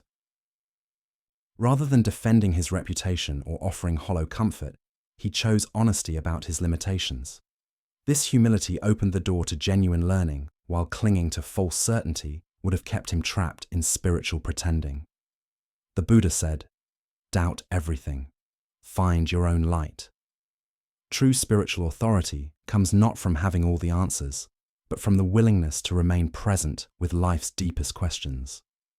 Sometimes the most helpful response to someone's suffering is simply acknowledging that we don't know, but we're willing to sit with them in their pain. Tonight, as you reflect on your own spiritual understanding, can you tell the difference between knowledge that lives in your head and wisdom that flows from your heart? Where might you be substituting concepts for genuine realization? What would it mean to approach life's ultimate questions with Taigu's hard-won humility? As the Buddha taught, it is better to conquer yourself than to win 1,000 battles. The conquest of false certainty opens the way to authentic wisdom. Now, let us explore a story about recognition and the wisdom hidden in plain sight. This is the lesson of the visitor and the holy man. Word had spread throughout the countryside about a remarkable holy man who possessed extraordinary wisdom and spiritual power. People said he could answer any question, solve any problem, and provide guidance that would transform the most troubled life. He lived, according to these stories, in a simple house high atop a mountain, far from the distractions and badness of ordinary village life. A man from the valley below had been struggling with a persistent problem that seemed to have no solution. He had tried everything he could think of, consulting friends, seeking advice from local elders, even visiting other teachers. But nothing had brought him the clarity or peace he desperately sought. When he heard about the holy man on the mountain, he knew he had to make the journey, no matter how difficult it might be. The path up the mountain was steep and dangerous. The man climbed for hours under the burning sun, his feet growing sore, his breathing labored, his water supply dwindling. But his determination never wavered. He was certain that once he reached the top and met this legendary figure, all his troubles would be resolved through the holy man's superior wisdom and spiritual insight. Finally, after a grueling climb that left him exhausted and dusty, he reached the simple house at the mountain's peak. The structure was modest and weathered, exactly what he had expected for someone who had gone beyond worldly concerns. He approached the door with a mixture of anticipation and reverence, preparing himself to meet someone who possessed wisdom far beyond that of ordinary people. When he knocked, an elderly servant answered. The man was plain and unremarkable, his clothes simple, his manner humble, his appearance entirely ordinary. He looked like any of a dozen servants the visitor might encounter in his own village. "I would like to see the wise holy man," the visitor said, barely glancing at the servant as he spoke. His eyes were already searching past the old man into the house, eager to catch a glimpse of the extraordinary being he had climbed so far to meet. The servant smiled warmly and gestured for him to enter. "Please come inside," he said gently, leading the way through the modest dwelling. As they walked through the house, the visitor looked around eagerly, his heart racing with anticipation. He examined every room they passed, searching for signs of the holy man's presence, perhaps special robes, sacred objects, or an aura of otherworldly peace. The servant continued to guide him quietly through the simple rooms, past basic furnishings and ordinary household items. Before the visitor quite realized what was happening, they had walked through the entire house and arrived at the back door. The servant opened it and gestured toward the path that led back down the mountain. The visitor stopped abruptly, confusion and disappointment washing over him. "Wait," he said, turning to face the servant with growing frustration. "I didn't come all this way to be escorted through an empty house. I want to see the holy man. Where is he?" The old servant's smile deepened, and his eyes twinkled with gentle amusement. "You already have seen him," he said quietly. "But more importantly, I have a teaching for you that will solve whatever problem brought you here today." The visitor stared at him, not understanding. This ordinary old man couldn't possibly be the legendary holy figure he had heard about. Where was the radiant presence, the obvious signs of spiritual attainment, the dramatic wisdom that everyone talked about? "Here is the teaching," the servant continued, his voice soft but carrying absolute conviction. "Everyone you meet in life, even if they appear plain and insignificant to you, see each of them as a wise, holy man or woman. If you can do this, if you can truly see the sacred in every person you encounter, then whatever problem you brought here today will be solved." Buddha's wisdom tells us, if you want to know your past, look at your present condition. If you want to know your future, look at your present actions. This tale shows the profound truth that we find what we're prepared to see, and our capacity for recognition determines what wisdom becomes available to us. Why do we search for the sacred in special places and extraordinary people while overlooking the wisdom that surrounds us every day? Zen Buddhism points to our conditioning that associates spiritual truth with dramatic appearances, exotic circumstances, and obviously impressive figures. But the deepest teachings often come disguised as the most ordinary encounters. The visitor's problem wasn't really the external difficulty that brought him to the mountain. His deeper problem was his inability to recognize wisdom when it didn't match his preconceptions. He was so focused on finding someone who looked like his idea of a holy man that he almost missed the actual holy man standing right in front of him. Consider your own daily interactions. How often do you dismiss people because they don't seem impressive, educated, or obviously wise? The checkout clerk who greets you with genuine warmth. The janitor who works with quiet dignity.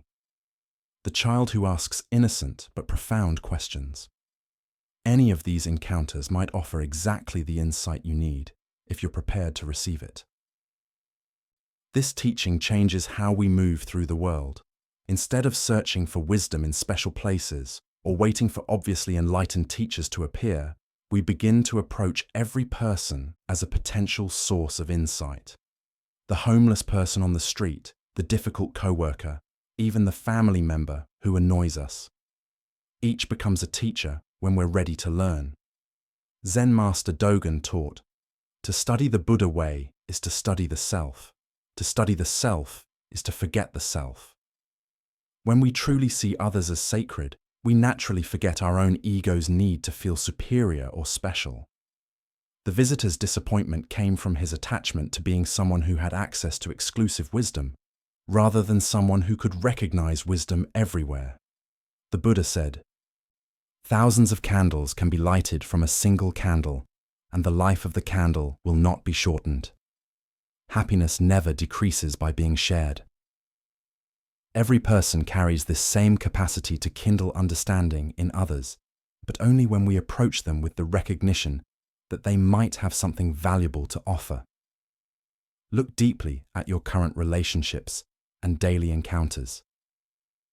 Where might you be overlooking wisdom because it comes in an ordinary package?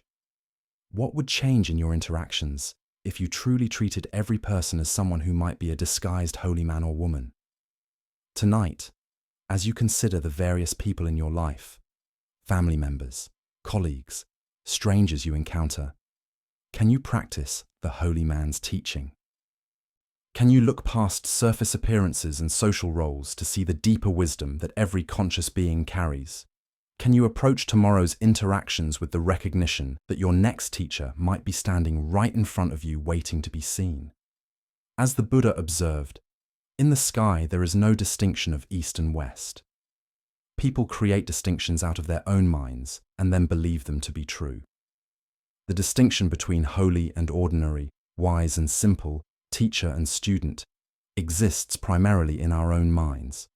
When we learn to see past these artificial categories, we discover that wisdom is everywhere, waiting patiently for our recognition. Let us now turn to a story about the relationship between outer circumstances and inner cultivation. This is the tale of the horse and the mind. In a remote mountain region where execution grounds served as sobering reminders of mortality, Zen Master Bankai sought to test the depth of his spiritual realization. For several nights, he sat in meditation beneath a wooden crucifix, using the proximity of death to penetrate more deeply into the nature of existence. After completing this intense retreat, Bankai made his way to a nearby area where he could rest.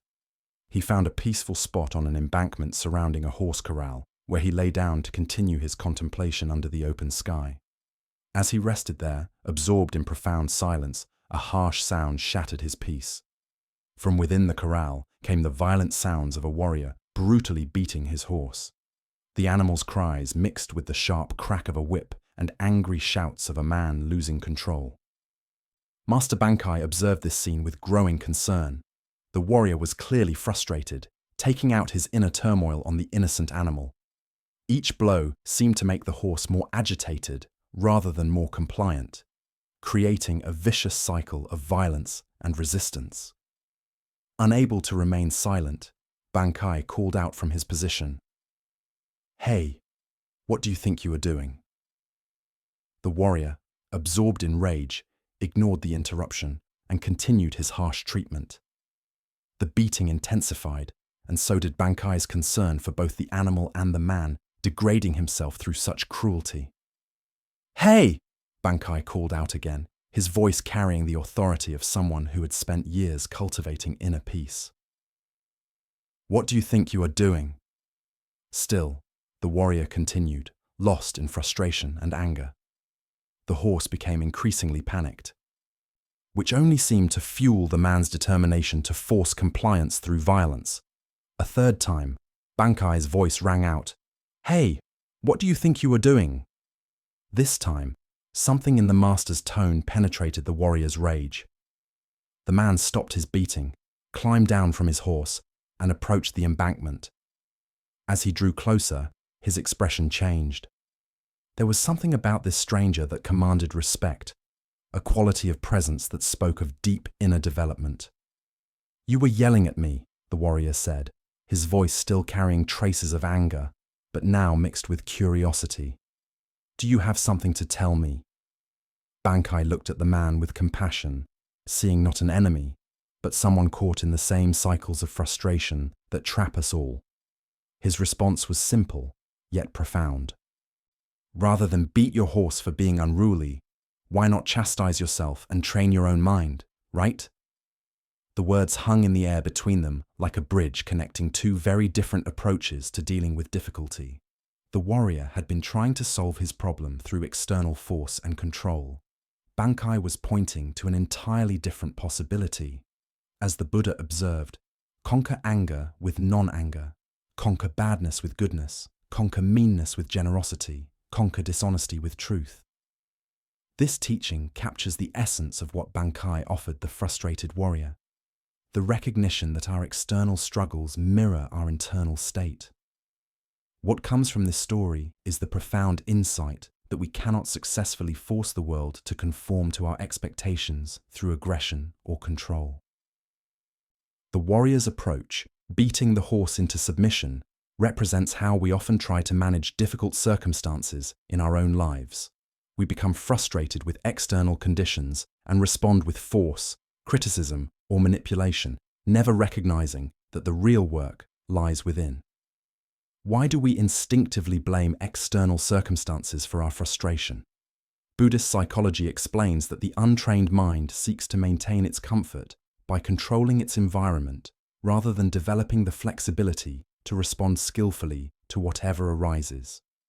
This creates what Zen calls pushing the river, exhausting ourselves, trying to force reality to match our preferences. Consider how this pattern manifests in daily life. The computer that crashes during an important project becomes the target of our anger when the real issue is our attachment to having technology work perfectly. The traffic jam that makes us late triggers road rage when the actual problem is our expectation that travel should always be smooth. The family member who doesn't respond to our advice becomes the focus of our frustration when the deeper issue is our need to control others' choices. In each case, We're like the warrior beating the horse, applying force to external circumstances while ignoring the internal conditions that create our suffering. The horse represents the uncontrollable aspects of life, other people's behavior, natural events, technological failures, and the inherent unpredictability of existence. Zen teacher Pema Chodron writes, "You are the sky. Everything else is just the weather." This points to the same truth Bankai offered the warrior.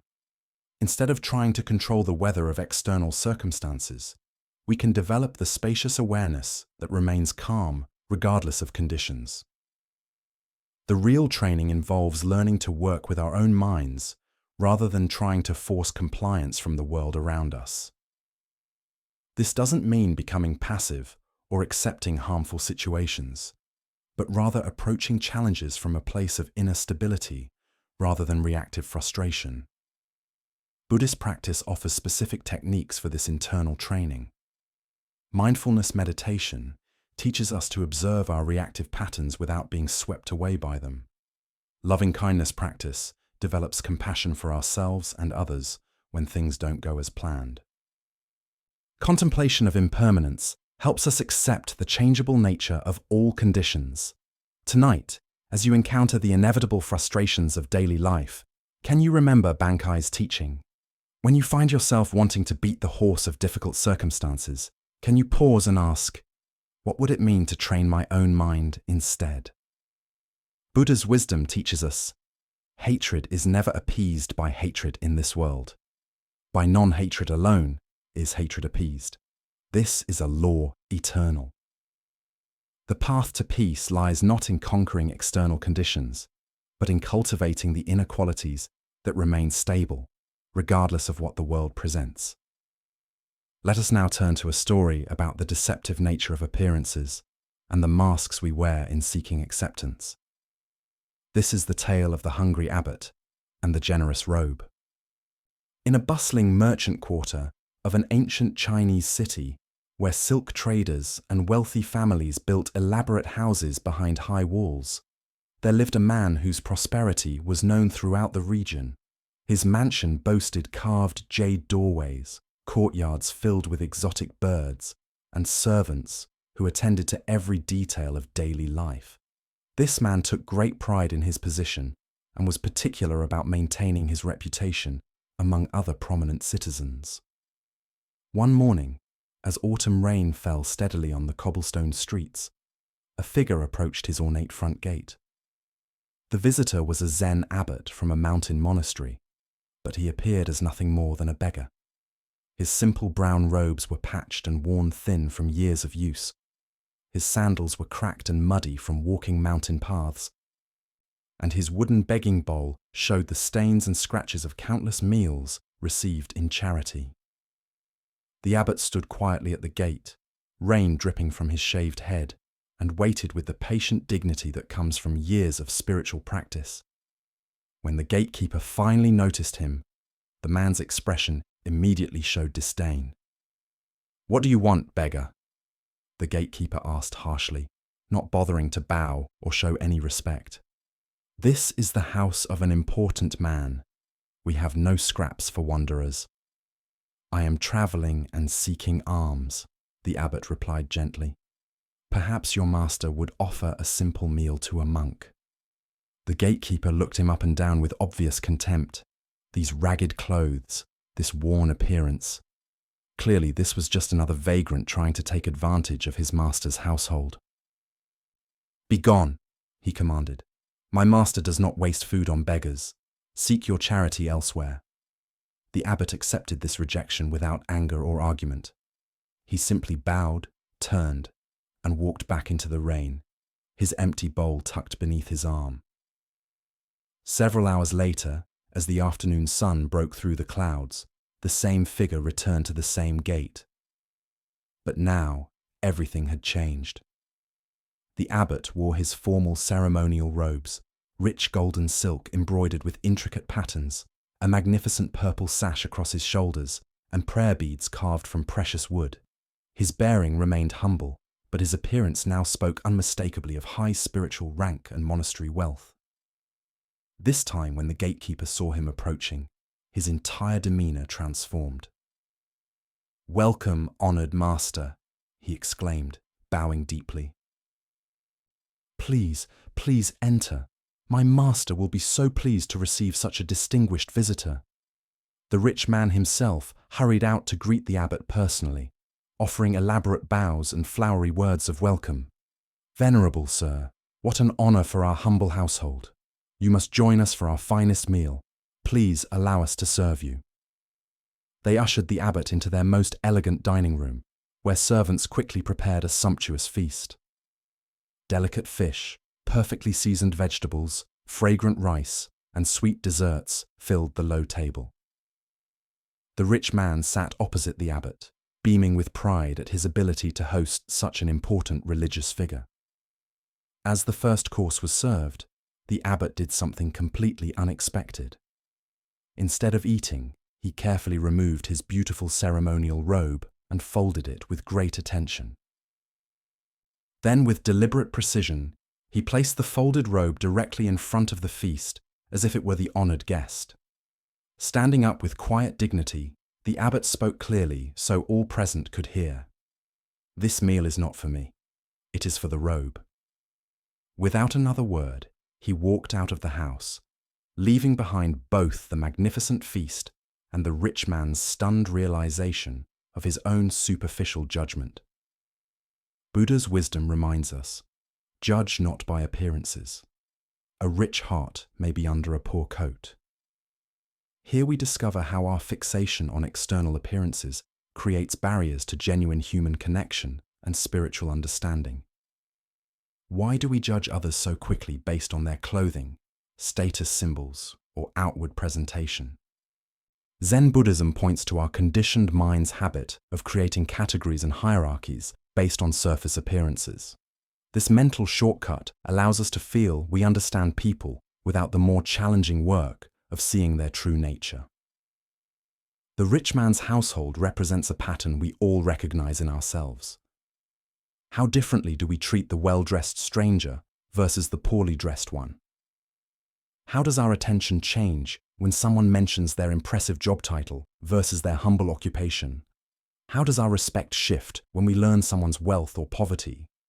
This ancient wisdom lights up our tendency to project worth onto external symbols rather than recognizing the inherent dignity of every person. The abbot remained exactly the same person in both encounters. His wisdom, compassion, and spiritual realization unchanged by his clothing. Yet the household's treatment of him transformed completely based solely on appearances. Look deeply at your own patterns of judgment. Perhaps you find yourself making assumptions about people in expensive cars versus old vehicles, designer clothes versus thrift store finds, prestigious addresses versus modest neighborhoods. Each of these judgments reveals how we've been conditioned to equate external appearance with internal worth. The story points us toward a fundamental question about authenticity. If we receive different treatment based on our presentation, which version of ourselves is real? Are we the person in casual clothes running errands or the person dressed professionally for important meetings? Are we the one seeking help or the one offering it? In Zen practice, we cultivate what's called original face, the authentic self that exists beneath all roles, costumes, and presentations. This original face doesn't change whether we're wearing rags or ceremonial robes, whether others treat us with respect or dismissal. Zen Master Bankei taught, "Your original face is not born and does not die." This teaching invites us to recognize that our essential nature, our capacity for awareness, love, and wisdom, remains constant regardless of how others perceive us or how we present ourselves to the world. The abbot's teaching was not just for the rich man, but for all of us who might witness his story.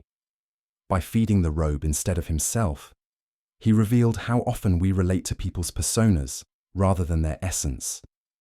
We honor the title, the clothing, the symbols of status, while missing the actual human being present before us. Consider how this insight might transform your daily interactions. The server at your restaurant, the clerk at the store, the person asking for directions. Each carries the same essential dignity as the most honored guest. The challenge is seeing past the uniforms, the circumstances, the social roles to the original face beneath. This doesn't mean we ignore practical realities or social conventions, but that we hold them more lightly. We can acknowledge someone's professional role while remembering their fundamental humanity. We can dress appropriately for occasions while knowing our worth doesn't depend on our wardrobe. Tonight, as you consider the various roles and presentations you inhabit throughout the day, can you sense the unchanging awareness that witnesses all these temporary costumes? Can you feel the original face that remains constant whether others see you as important or invisible? The Buddha said, "Better than 1,000 hollow words is one word that brings peace." The abbot's silent gesture spoke more powerfully than lengthy sermons about equality and compassion. By walking away from the feast prepared for his appearance rather than his essence, he offered a teaching that continues to resonate across centuries. Let us explore a story about the profound distinction between spiritual authority and worldly power. This is the Emperor's Invitation. In the mountains of Japan, where ancient pines whispered secrets to the wind, lived Master Taigu, a Zen teacher whose realization had become legendary throughout the land. His understanding of the Dharma was so profound that even learned scholars would travel great distances just to sit in his presence for a few moments. Word of his wisdom eventually reached the retired Emperor Gizuno, a man accustomed to having the greatest minds of the realm summoned to his court. The emperor, intrigued by reports of this mountain sage, sent his most trusted messenger to Master Gudo with a request that Taigu be brought to the imperial palace for an audience. The invitation was presented with great ceremony, accompanied by silken scrolls and promises of honor. Yet when Master Gudo delivered this prestigious summons to Taigu, the master's response was immediate and unwavering. "I can be a host," Taigu declared simply, his eyes reflecting the same stillness as the mountain lake nearby. "I can never be a guest." The messenger, confused by this unexpected refusal, pressed the matter. "Master, do you understand? This is an invitation from the retired emperor himself, the greatest honor in the land." Taigu smiled gently. "That is precisely why I cannot accept. When one truly understands the Dharma, there is no position higher or lower. There is only the eternal host of truth welcoming all who seek with genuine hearts." The emperor, upon hearing of this refusal, was initially puzzled. Then, impressed by the master's integrity, he did not extend the invitation again, recognizing something profound in Taigu's response. Years later, Master Taigu was heard to remark to his students, "Had I responded to the imperial summons, our school would likely have fallen into the dirt." True teaching cannot be commanded or displayed on demand. The Buddha once said, "Better than 1,000 hollow words is one word that brings peace." What emerges from this story is a teaching about the incorruptible nature of authentic spiritual authority and the dangers of seeking validation from worldly power. Why do we so often compromise our deepest principles when offered recognition or status? Zen Buddhism reveals that this tendency stems from what is called gaining mind, the ego's constant hunger for external validation and advancement. This mindset transforms spiritual practice into a commodity to be traded for social position, wealth, or influence. Our culture particularly struggles with this dynamic. We live in a society that equates worth with achievement, recognition with reality, and external success with inner fulfillment. The spiritual path becomes another arena for competition, another way to accumulate impressive credentials or associations with powerful people. Consider how often we modify our authentic expression to gain approval from those we perceive as having authority over our lives. A teacher weakens their message to avoid challenging students. An artist compromises their vision to secure a prestigious exhibition. A spiritual practitioner adopts fashionable teachings rather than following their genuine understanding. Zen teacher Suzuki Roshi observed, "In the beginner's mind, there are many possibilities, but in the expert's mind, there are few." When we become attached to being seen as experts, as people worthy of imperial invitations, We lose the fresh, humble awareness that allows genuine wisdom to flow through us. The deeper teaching here shows us that true spiritual authority cannot be granted by external sources. No matter how exalted, it arises naturally from direct realization and expresses itself through humble service to truth rather than accumulation of prestigious positions. When we understand this, we become like Master Taigu, eternally the host, offering wisdom freely to sincere seekers while remaining unswayed by offers of worldly elevation. Taigu's refusal wasn't arrogance, but profound humility. He understood that the moment he accepted the role of court entertainer, performing wisdom for imperial approval, he would cease to be an authentic teacher and become merely another ornament of power. Tonight, as you reflect on areas where you might be seeking external validation for your inner work, can you identify where your authentic voice gets compromised for the promise of recognition? Can you find the courage to remain the host of your own truth, offering your gifts freely while staying unattached to how they are received by those in positions of worldly authority? Buddha's wisdom reminds us, thousands of candles can be lit from a single candle, and the life of the candle will not be shortened. Happiness never decreases by being shared. True spiritual authority increases through generous sharing, not through association with power. As we continue our journey through the wisdom of Zen Buddhism, let us turn to a story about how customs can outlive their purpose. This is the lesson of the monastery cat and the scholars who forgot. In a peaceful monastery nestled in the mountains, a community of monks dedicated themselves to regular meditation practice. Every evening, as the sun set behind the peaks and shadows grew long across the temple grounds, they would gather in the meditation hall for their most important practice session of the day. This was a time of deep silence and inner contemplation that had been maintained for generations. However, the monastery was also home to a particularly vocal cat who had made the temple grounds his territory. This cat had developed the unfortunate habit of appearing during the evening meditation sessions, meowing loudly, knocking over water bowls, and generally creating disturbances that made it difficult for the monks to maintain the focused attention their practice required. Night after night, the monks would attempt to settle into deep meditation, only to be interrupted by the cat's antics. Some tried to ignore the disruptions, others attempted to gently shoo the animal away, but nothing seemed to work consistently. The cat seemed to have an uncanny ability to choose the most inconvenient moments for his loudest and most distracting behavior. Finally, the spiritual teacher who led the community decided that practical action was needed. Rather than allowing the evening practice to continue being disrupted, he instructed his students to gently capture the cat before each meditation session and tie him securely in a corner of the hall where he could do no harm. This simple solution proved effective. The cat, though present, could no longer disturb the monk's concentration. Years passed peacefully with this arrangement. The evening meditation sessions proceeded without interruption. The monks deepened their practice, and the cat seemed content enough with his restrained position during the evening hours. This became the established routine that everyone accepted as normal and necessary. When the old teacher eventually died, the monks naturally continued all the practices he had established, including the evening tying of the cat. After all, this had been part of their master's wisdom, a tradition he had instituted for important spiritual reasons. They didn't question whether the practice was still necessary. It had simply become an integral part of their evening routine. In time, the original cat also died, having lived a full life in the monastery.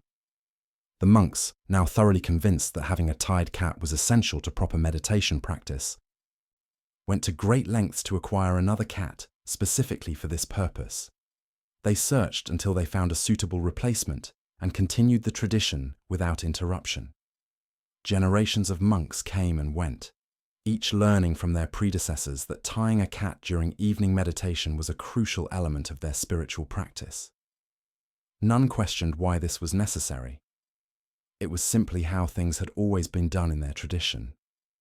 Centuries later, learned descendants of the spiritual teacher wrote scholarly treatises about the religious significance of tying up a cat for meditation practice.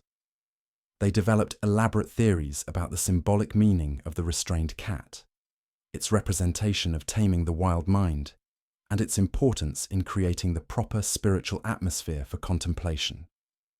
Buddha's wisdom teaches us, do not believe in anything simply because you have heard it. Do not believe in traditions because they have been handed down for many generations. This tale shows how easily practical solutions can transform into meaningless rituals when we stop questioning their original purpose. Why do we continue practices long after their usefulness has ended simply because they've become traditional? Zen Buddhism emphasizes the importance of understanding the spirit behind forms rather than blindly following inherited customs that may no longer serve their intended function. The original teacher's decision to tie the cat was purely practical, a simple solution to a specific problem. But over time, this practical measure became ritualized, then made sacred, then analyzed as if it contained profound spiritual meaning that had always been intentional. Consider the various traditions, rules, and customs in your own life, both personal and cultural. How many of these practices do you follow simply because that's how it's always been done rather than because they serve a current purpose? The monastery's cat represents all the meaningless forms we maintain out of habit rather than wisdom. This teaching applies to spiritual practices, workplace procedures, family traditions, and social customs. Over time, solutions to specific problems can become rigid requirements that persist long after the original problems have disappeared. What began as skillful means becomes empty ritual. In Zen practice, we learn to distinguish between the finger pointing at the moon and the moon itself, between the forms that serve awakening and awakening itself. The tied cat was never the point. Peaceful meditation was the point. But succeeding generations lost sight of this distinction. The Buddha said, "My teaching is like a raft. It is for crossing over, not for holding on to." The cat-tying tradition represents what happens when we turn temporary rafts into permanent shrines, mistaking the means for the end. Look deeply at the various practices and traditions you maintain. Which ones still serve their original purpose, and which ones have become empty forms you follow out of habit? What would it mean to honor the spirit of these practices while remaining flexible about their forms? The scholars who wrote treatises about the cat's religious significance weren't intentionally creating false doctrine. They genuinely believed they were preserving important wisdom, but their analysis was built on a foundation they didn't understand, leading to elaborate explanations of something that had never been intended as spiritual practice. Tonight, as you consider the various routines, traditions, and practices in your life, can you remember the original cat and the practical problem it solved? Can you distinguish between forms that still serve their purpose and those that have become meaningless repetition? As the Buddha observed, believe nothing merely because you have been told it. But after observation and analysis, when you find that anything agrees with reason and is conducive to the good and benefit of one and all, then accept it and live up to it.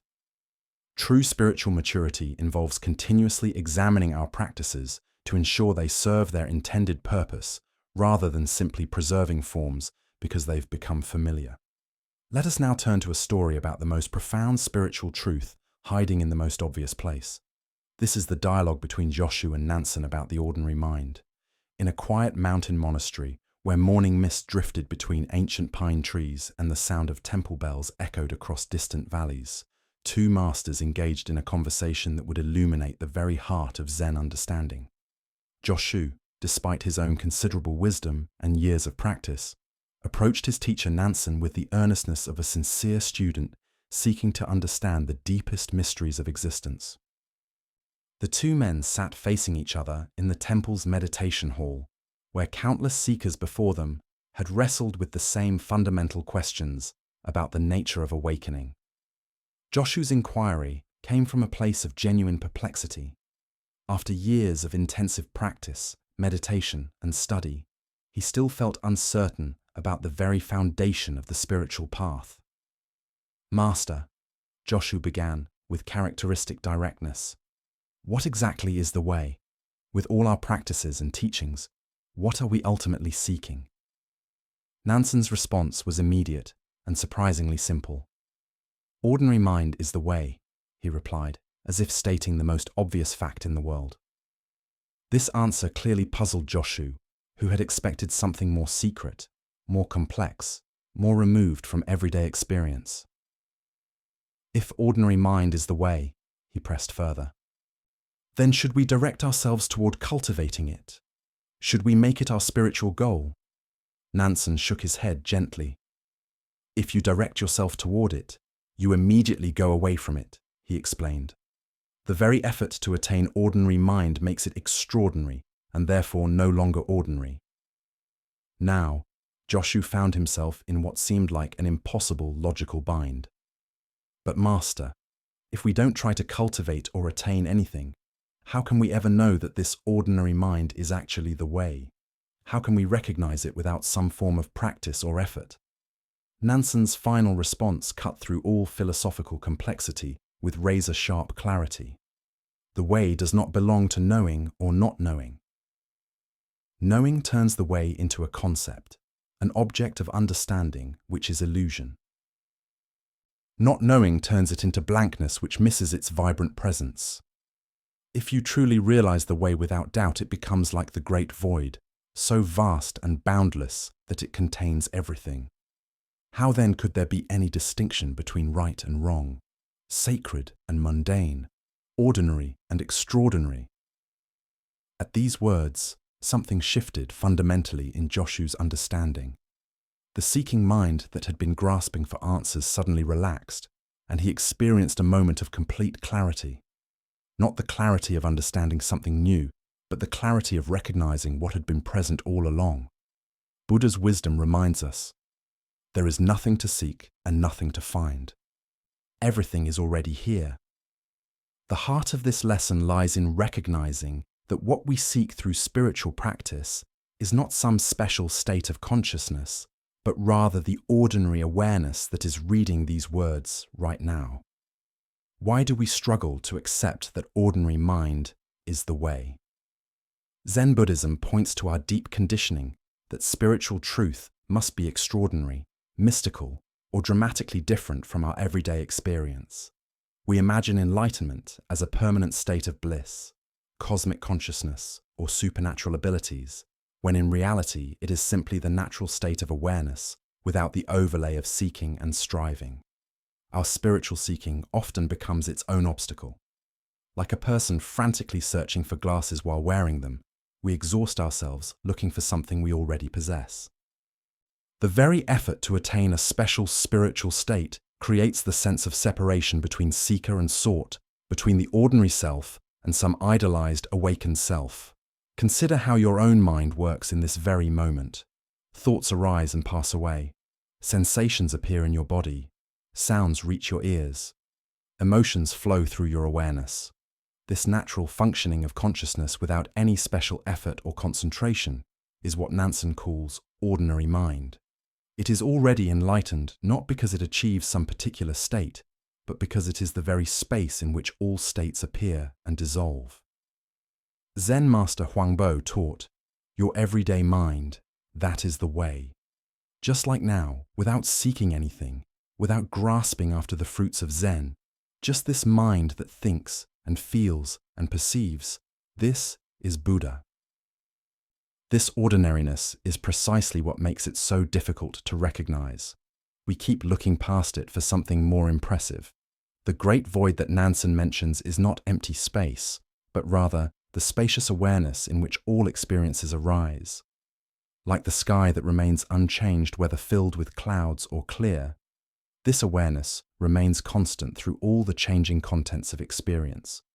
Joy and sorrow, clarity and confusion, peace and agitation, all appear and disappear within this unchanging background of ordinary awareness. This understanding revolutionizes our approach to spiritual practice. Instead of trying to achieve some special state, we learn to recognize the awareness that is already present. Instead of seeking to transcend ordinary experience, we discover the extraordinary nature of ordinariness itself. The sound of rain becomes as sacred as temple bells. Washing dishes becomes as profound as formal meditation.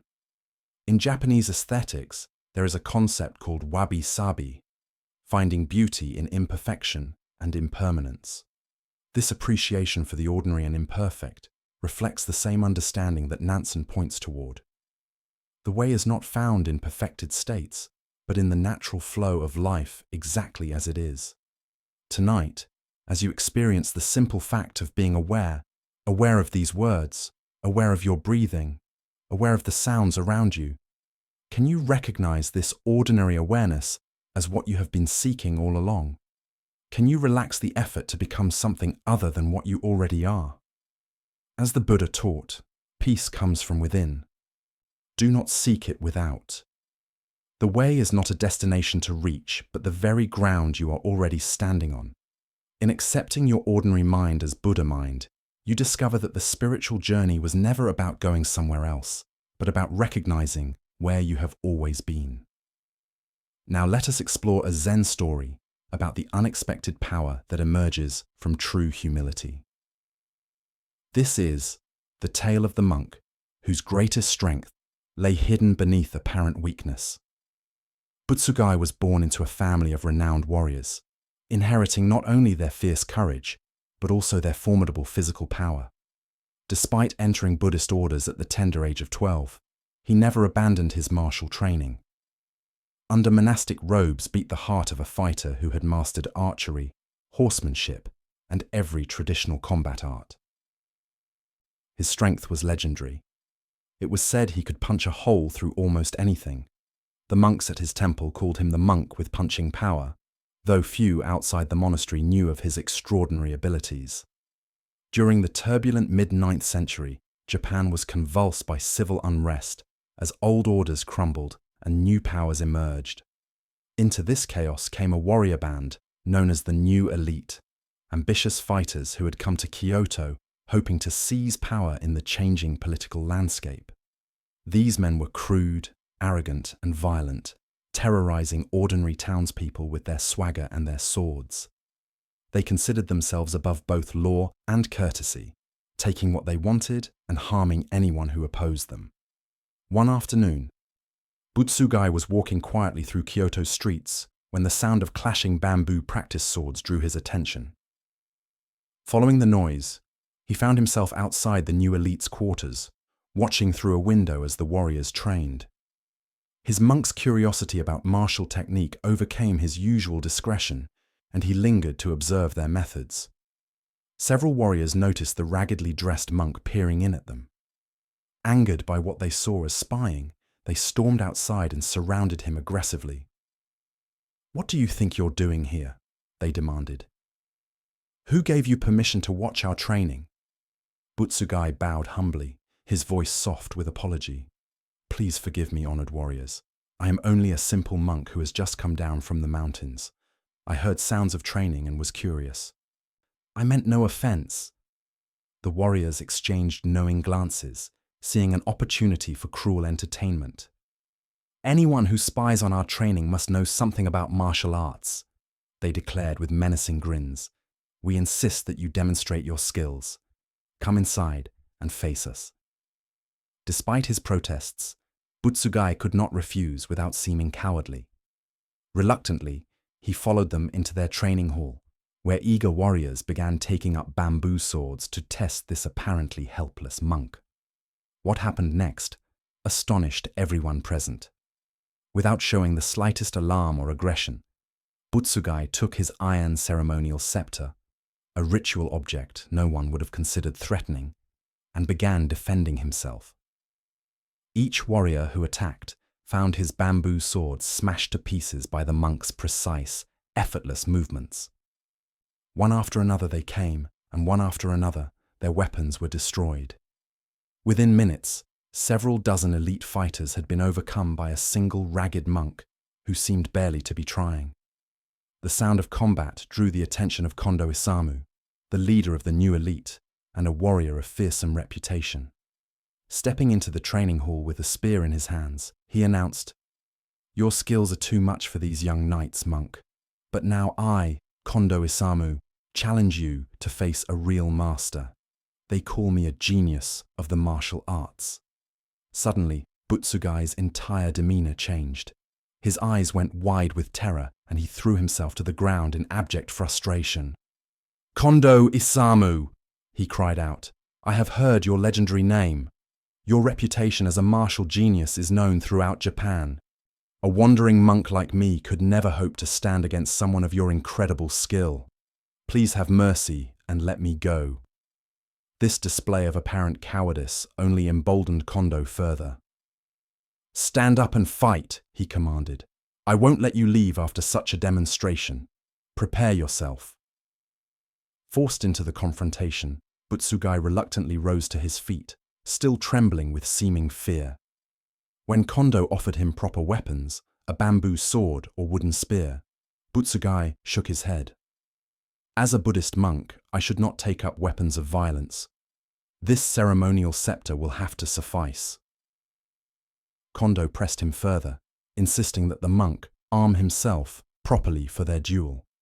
Growing desperate, Butsugai reached into his traveling pouch and withdrew 2 simple wooden begging bowls, gripping one in each hand. "Very well," he said to the astonished warrior chief. "These will have to do. Please go ahead and try to spear me if you can." This apparent insolence infuriated Kondo beyond measure. Here was a trembling monk claiming he could defend himself against a master spearman using nothing but eating bowls. The warrior's face flushed with rage as he gripped his weapon, determined to end this mockery with a single devastating thrust that would shatter the monk's ribs. For nearly half an hour, Kondo stood motionless, his spear poised, studying his opponent with unblinking intensity. He was looking for the perfect opening, the moment of vulnerability that would allow him to strike with overwhelming force. But somehow, no matter how carefully he observed, he could find no gap in the monk's unusual defense. Finally, convinced he had spotted his opportunity, Kondo unleashed every ounce of power and rage he possessed in one tremendous spear thrust aimed directly at Butsugai's chest. The attack came with the speed of lightning and the force of a mountain avalanche. Butsugai moved with even greater speed and impossible agility, slipping the attack by mere inches. He immediately caught the spear shaft between his 2 wooden bowls, clamping it in a grip so powerful that it became absolutely immovable. The bowls, simple objects meant for collecting food donations, had become an unbreakable vice. Kondo pulled and pushed with all his might, his face turning red with exertion, sweat pouring down his brow. He twisted the spear this way and threw his entire body weight against it, but could not free his weapon from the monk's impossible grip. The harder he struggled, the more securely trapped his spear became between those ordinary begging bowls. After allowing this futile struggle to continue for some time, Butsugai suddenly released the spear with a piercing shout that seemed to shake the very walls. The abrupt release sent Kondo tumbling backward with such force that both he and his spear flew 20 or 30 feet across the training hall. Kondo lay stunned for a moment, then slowly rose to his feet. All his arrogance had evaporated. Bowing deeply to Butsugai, he spoke with genuine humility and respect. "Your skills are truly extraordinary, far beyond anything I have ever encountered. Who are you really?" "I am simply a wandering monk named Butsugai," came the quiet reply. "So you are the famous monk with a punch," Kondo exclaimed, finally understanding who he had been facing. From that moment forward, he treated his former opponent with the greatest reverence. Word of this encounter spread throughout the ancient capital, and Butsugai's reputation grew far beyond the monastery walls. Yet when he completed his Zen studies and went into seclusion to deepen his realization, he showed no interest in fame or worldly success. Soon, however, people began gathering around him to study both Zen and martial arts. Drawn by his unique combination of spiritual wisdom and physical mastery, a young swordsman once sought him out, asking for instruction. When Butsugai inquired about his purpose, the young man gave a remarkable answer. "I have come to die at the teacher's fists." Impressed by this attitude of total surrender, Butsugai allowed the swordsman to stay and presented him with a verse to contemplate. Even the power of the howling spirit, a single layer of mosquito netting. Through meditation on this paradoxical teaching, the young man eventually achieved deep understanding of what he called the hidden essence of jujitsu, the gentle art. He later became renowned throughout Western Japan, always crediting Butsugai's verse for his insight. Despite receiving invitations from major barons who offered him the finest temples and luxurious accommodations, Butsugai remained in a poor temple until his death, wearing simple clothing and living contentedly on the bare necessities, never seeking anything beyond what he needed. Ancient Buddhist wisdom tells us, "The sage does not attempt anything very big and thus achieves greatness." Here we discover how true power often conceals itself behind apparent weakness, and how genuine humility can be the most potent force of all. Why do we associate power with aggression and dominance rather than with skillful restraint? Our conditioning teaches us that strength must be displayed to be real, that victory requires the humiliation of opponents, that true mastery announces itself loudly. Butsugai's example reveals the profound difference between force and power, between conquest and mastery. This tale shows the sophisticated strategy that emerges from genuine spiritual development. Butsugai's apparent terror before Kondo wasn't cowardice, but tactical brilliance. By allowing his opponent to become overconfident and enraged, he created the very conditions that made victory possible. His humility wasn't weakness, but the highest form of martial intelligence. The transformation from iron scepter to wooden bowls represents something profound about authentic spiritual power. The scepter, a symbol of religious authority, worked effectively against the ordinary warriors. But when facing the master, Butsugai instinctively reached for the most humble tools of his trade, begging bowls that represented his dependence on others' generosity. These simple objects became more powerful than any weapon, demonstrating that true strength emerges not from hardness, but from flexibility, not from aggression, but from responsiveness. Consider how often in your own life you might achieve more through strategic vulnerability than through displays of force.